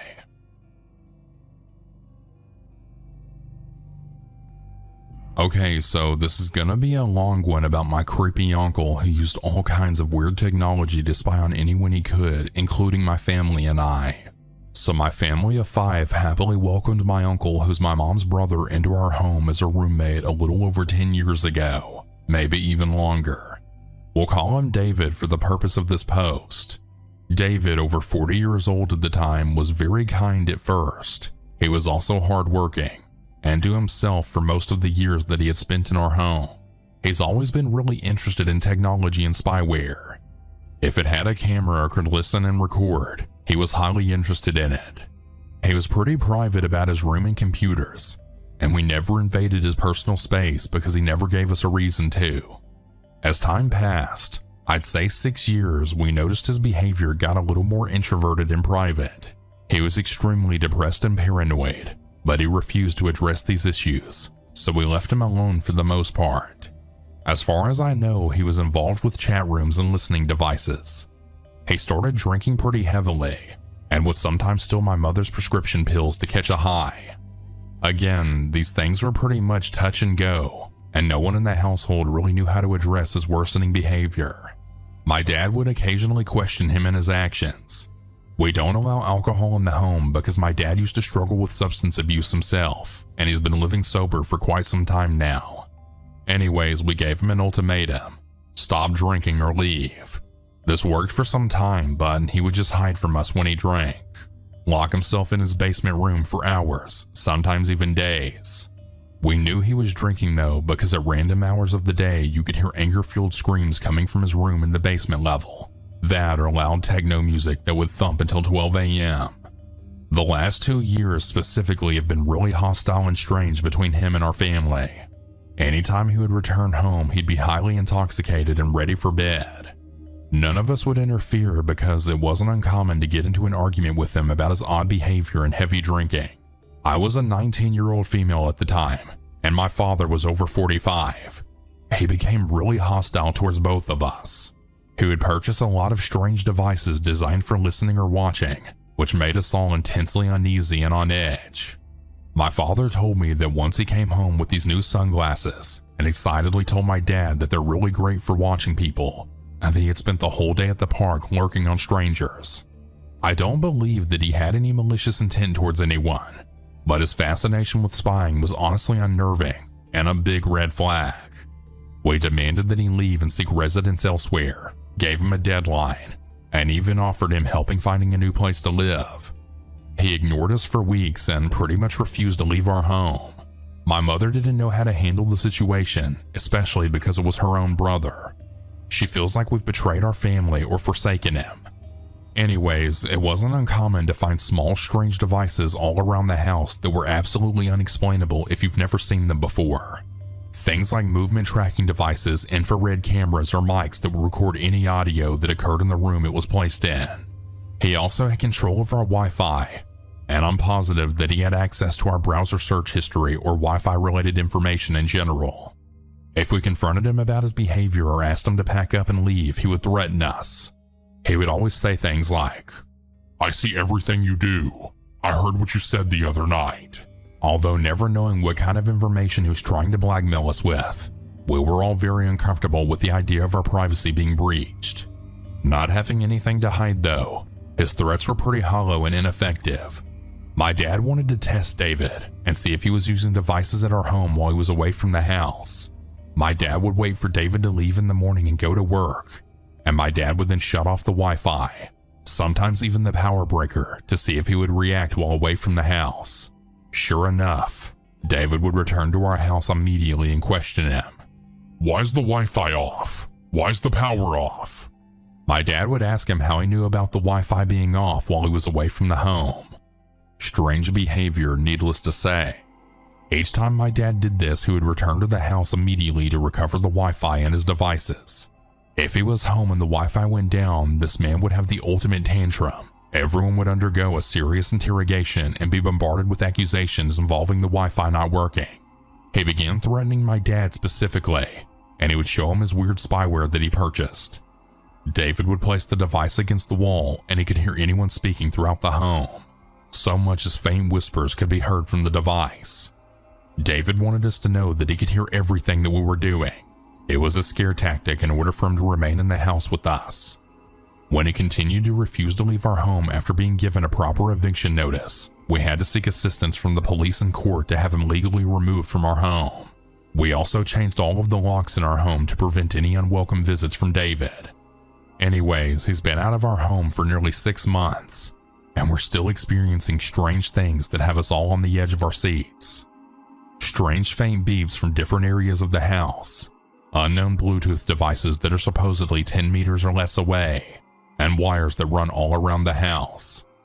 I think we're all just paranoid from his consistent spying over the years, but sometimes I still come across strange unidentifiable devices all around the home.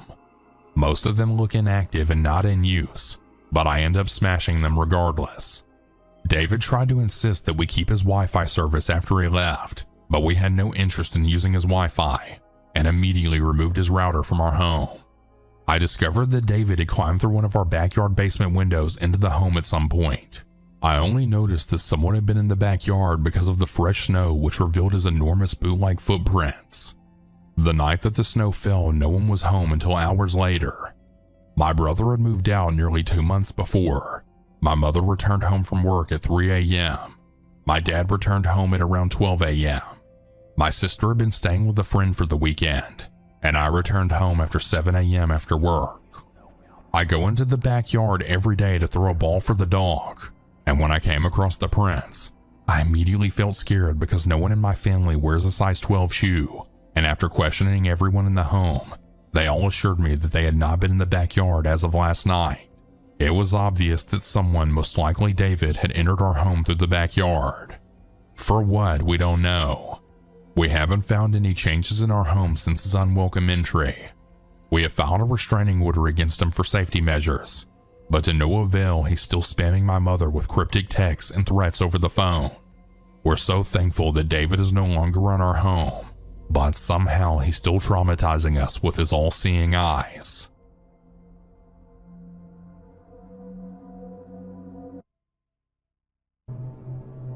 It was a rainy night, and I had just finished my shift at a local family diner.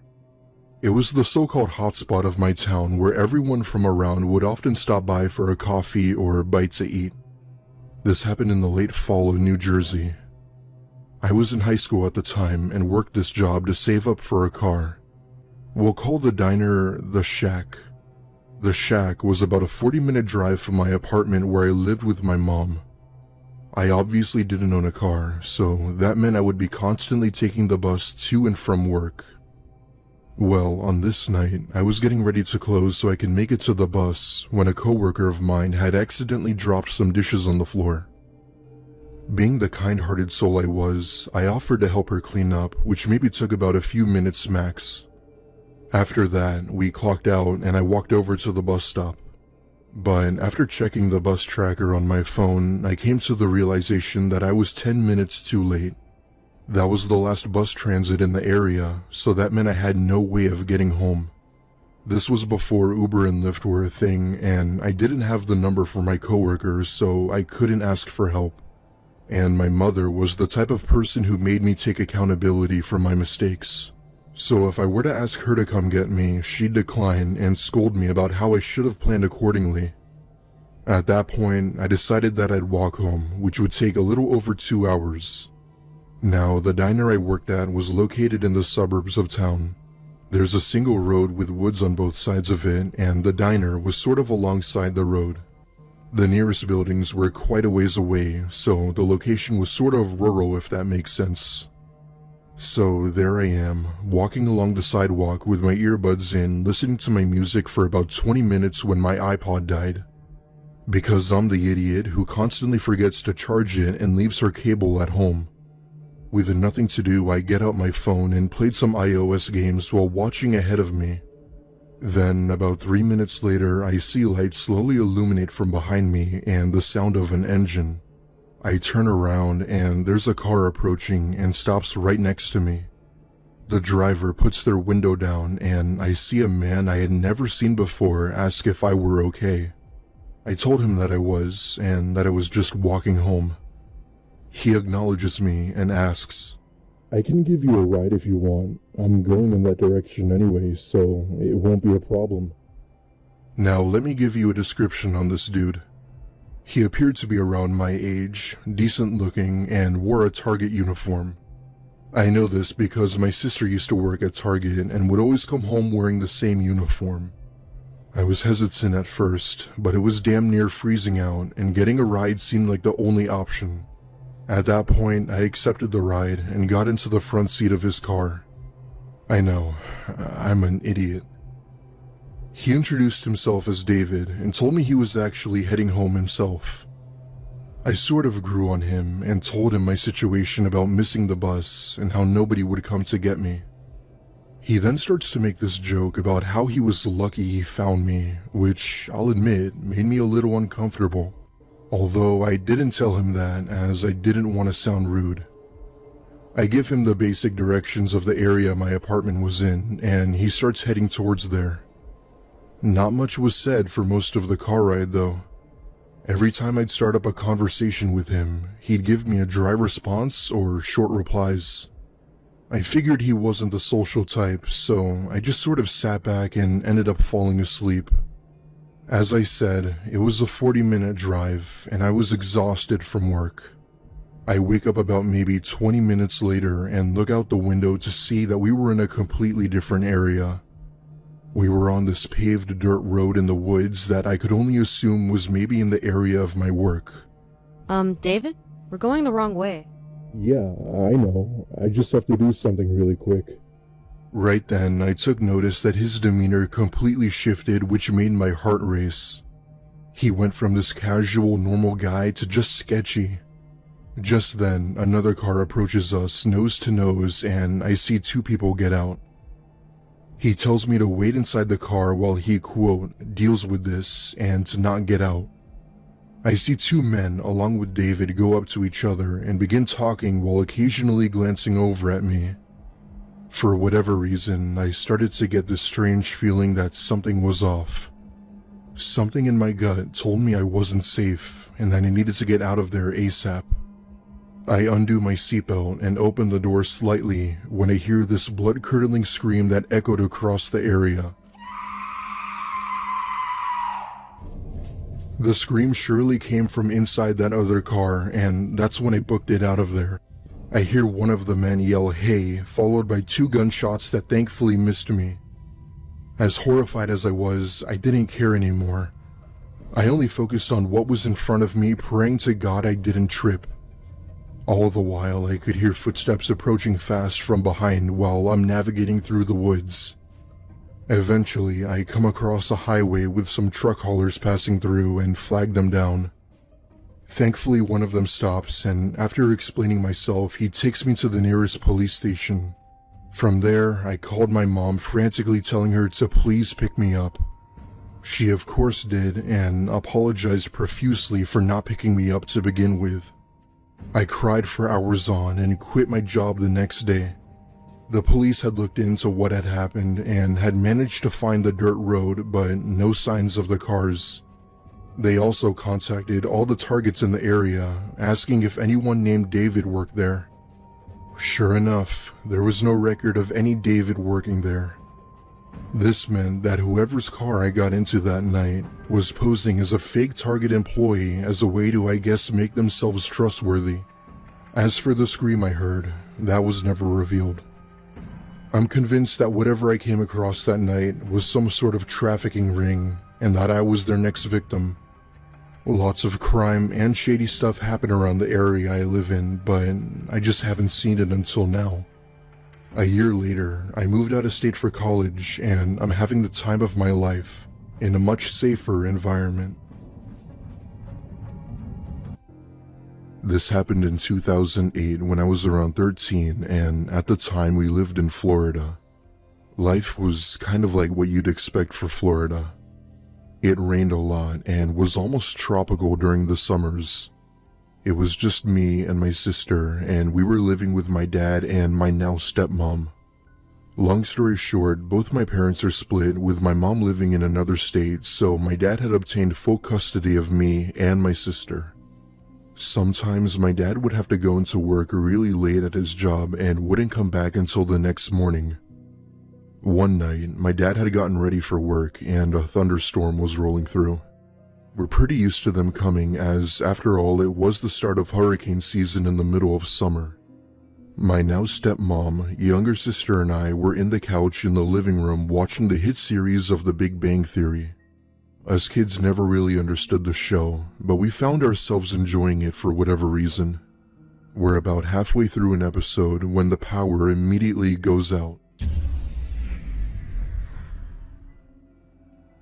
Nothing too weird. This was common in storms, and the power was a piece of shit, so this was no surprise. My stepmom got the flashlights and lanterns to have at least some form of light with us until the power came back.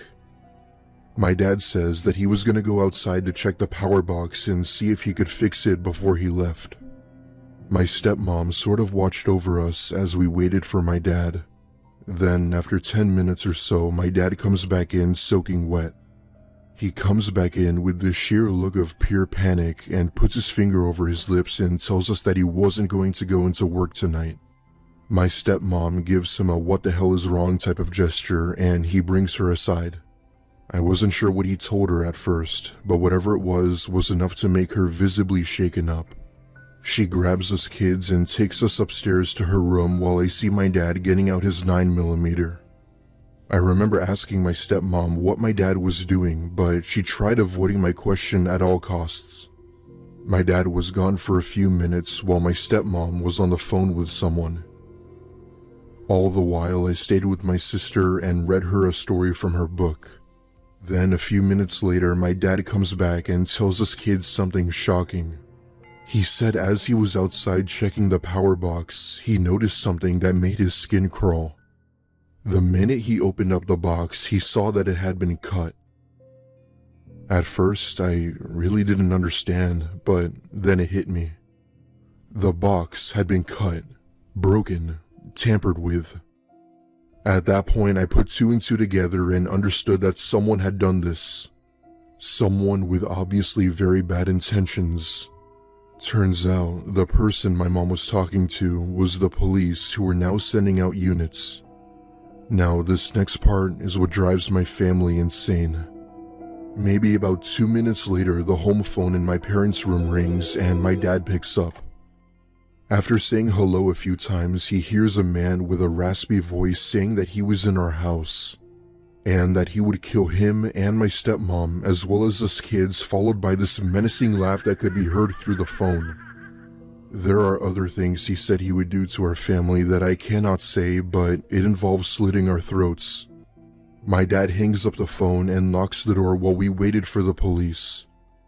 The sound of police sirens was music to our ears, and that's when my dad runs downstairs screaming like a madman, telling whoever was in our house that he was going to be the one to die and that he dared him to attack him. However, the person was nowhere to be found. My dad opened the door for the police while they proceeded to conduct their investigation. They searched around our house, but as far as I knew then, nothing ever became of it. My dad made us stay with our grandparents for a few days until they were absolutely sure nothing else was out of the ordinary. I sort of just went with life after that and forgot about the whole thing for quite some time. That was until one day, about 6 or 7 years later, where it was brought up in conversation. My dad remembers it very vividly and finally told my sister and I something we didn't know. That night, when police were investigating our house, they had found muddy shoe prints walking toward my bedroom door.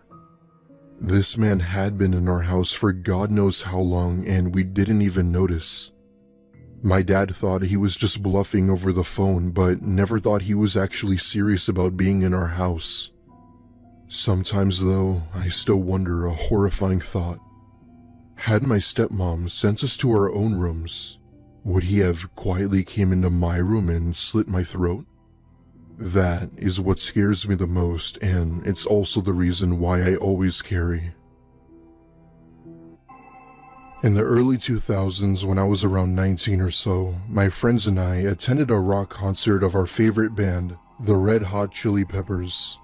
I lived in Arizona at the time, and there's not much to do, so this was our highlight of the year. We've been wanting to see this performance for months now, and they had fortunately been on tour in our city. Needless to say, we had a great time, and once the concert was over, everyone had to exit the venue. We exit the venue, and I call my mom to pick us up, as she would be the one to take us back. However, she told me that her car was having trouble starting, and that my sister had taken the other car elsewhere. Other than that, my mom sort of left it up to us to decide how to get home. Now, for a little bit of context, the three of us were a bit rebellious and did things most parents probably wouldn't agree on. One of my friends recommended we hitchhike, as he claimed he's done it many times before and that it always works. I've never hitchhiked before, so naturally I was skeptical about it. But my other friend sort of talked me into it, and in the end, I had to agree. We walk along the sidewalk and stick out our thumbs to indicate that we needed a ride. After maybe about 20 or so cars that passed, we see one car slowly pull up to us.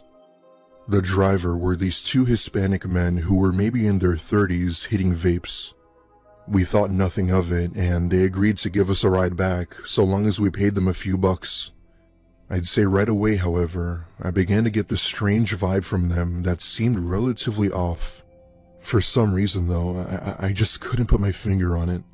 They start making their way over to my house, with us helping direct them on where to go. Then, after 10 minutes or so, the driver tells us that he has to pick something up from a friend which happened to be on the way to my house. I mean, I guess there wasn't an issue, so I told him it was fine. He gives me a nod as a thank you, and we go on our way.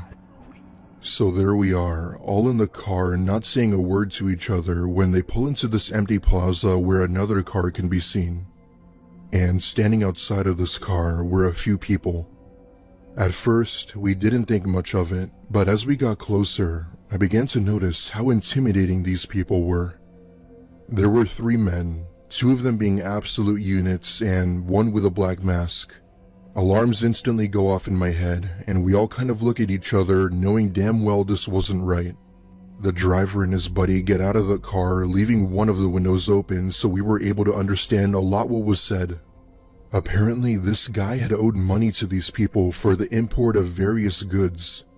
At first, we didn't understand what he meant by that, but after putting two and two together, we realized it had to be drugs, because our driver is in trouble with the fucking cartel. My friends and I are debating on what to do now, as we know damn well from movies and TV shows that these people do not mess around, especially when they're owed money. Suddenly, I hear one of the men speaking Spanish and watch as he pulls out a gun and puts it to our driver's head. All the while, the driver is begging for his life and promises to pay them soon. My stepmother is Mexican, so while I understand a fair bit of Spanish, I don't speak it. What they're saying to this man, though, is horrendous. For one, they knew where our driver lived, knew his family, and that if he didn't pay up by a certain time, they'd kill both him, his wife, and their 6-month-old child. More specifically, to keep his child for themselves. Whatever that meant. There was other stuff that was said that I'm not going to share, but you get the idea. My friends and I were appalled by what we were hearing, and just then, 2 of the cartel members spot my friends in the car. These car windows weren't tinted by any means, and the parking lot lights made it easy for us to be seen. They approached the car while one of the men stayed with our driver. I quietly cussed to myself, and once they approached the car, they motioned for us to roll down the window. We were hesitant at first, but eventually complied and rolled it down. One of the men spoke with this heavy accent and told us that our friend over here was in, quote, deep trouble. Then they told us something that absolutely shook us to the bone. Do you see your friend there? ¿Tú crees que nos olvidamos? We never forget about it. You either nos debes or we come for your family first. That's how we teach you loyalty. I shit you not, I almost threw up right then and there, but somehow managed to keep my composure. A few minutes later, the driver gets back in the car, sweating like a dog, and tells us that everything is fine and to not worry. Me, nor my friends ever found the words to say. We just stayed quiet for the rest of the ride. Needless to say, they did drop us off while telling us to not say a word about what had happened. When we got home, my parents could tell we were a bit shaken up, but we had just said that we were tired after a long night out. I'm still not sure what they would have done had we told them the real reason. For the next 2 or so weeks, we all laid out our theories about why or how this guy may have been involved with the cartel. We weren't sure if it was by choice, forced into it, or was perhaps even part of it. How they knew his family and where they were is anyone's guess. They could have been bluffing, but if it's anything like the movies or shows, everyone knows that these people will find you some way, somehow. The one thing we do know is that I myself am highly convinced that we got into a car with a cartel member that night. My friends and I are thankful to be alive today, because they could have easily killed us right there as a way of demonstrating to our driver their raw power. We certainly don't plan on seeing those people again, never mind hitchhiking again. This happened to my dad when he was in his 20s, and it's something even he still can't get over. Not because of what he saw, but because of what happened, as it still bothers him till this day. This happened in the 80s. My dad had just finished dropping off his group of friends at their university dorms in his new Mustang. As a young adult, he loved that car and essentially treated it as his own kid. Sounds weird, I know, but that's what happens when you have a dad who is obsessed with automobiles. My dad had lived off campus at his parents' house, aka my grandparents', and was driving home after a night out. He described this night as being tiring and, quote, very dark. He's driving along, navigating on this dark stretch of road when he sees something up ahead. Upon closer inspection, he saw that it was a young woman, maybe late 20s to early 30s, flagging him down, giving the all-too-familiar upward thumb. Now, my dad was, and is a nice guy, especially to someone who needed help. Without question, he opens the passenger door and she gets in without saying a word and points in the direction she wants to go. My dad had assumed she was deaf or had a speech issue that would prevent her from speaking.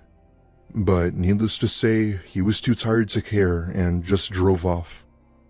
She doesn't say a word, and my dad is just focused on the road ahead of him, not paying attention to the woman. At some point, he begins to get tired and glances over to the passenger seat to see that the woman is now gone. This obviously catches him off guard, and he slams the brakes while absolutely losing his shit. After stopping his car and looking back down the road, he tries to process what just happened. After a while, he just keeps driving with his heart pounding out of his chest and ends up at a small gas station nearby. My dad goes in and explains to the gas station attendant about the woman who just blatantly disappeared from his car. According to my dad, he thought the attendant would think of him as crazy, but his true reaction was something he'd never expected. The attendant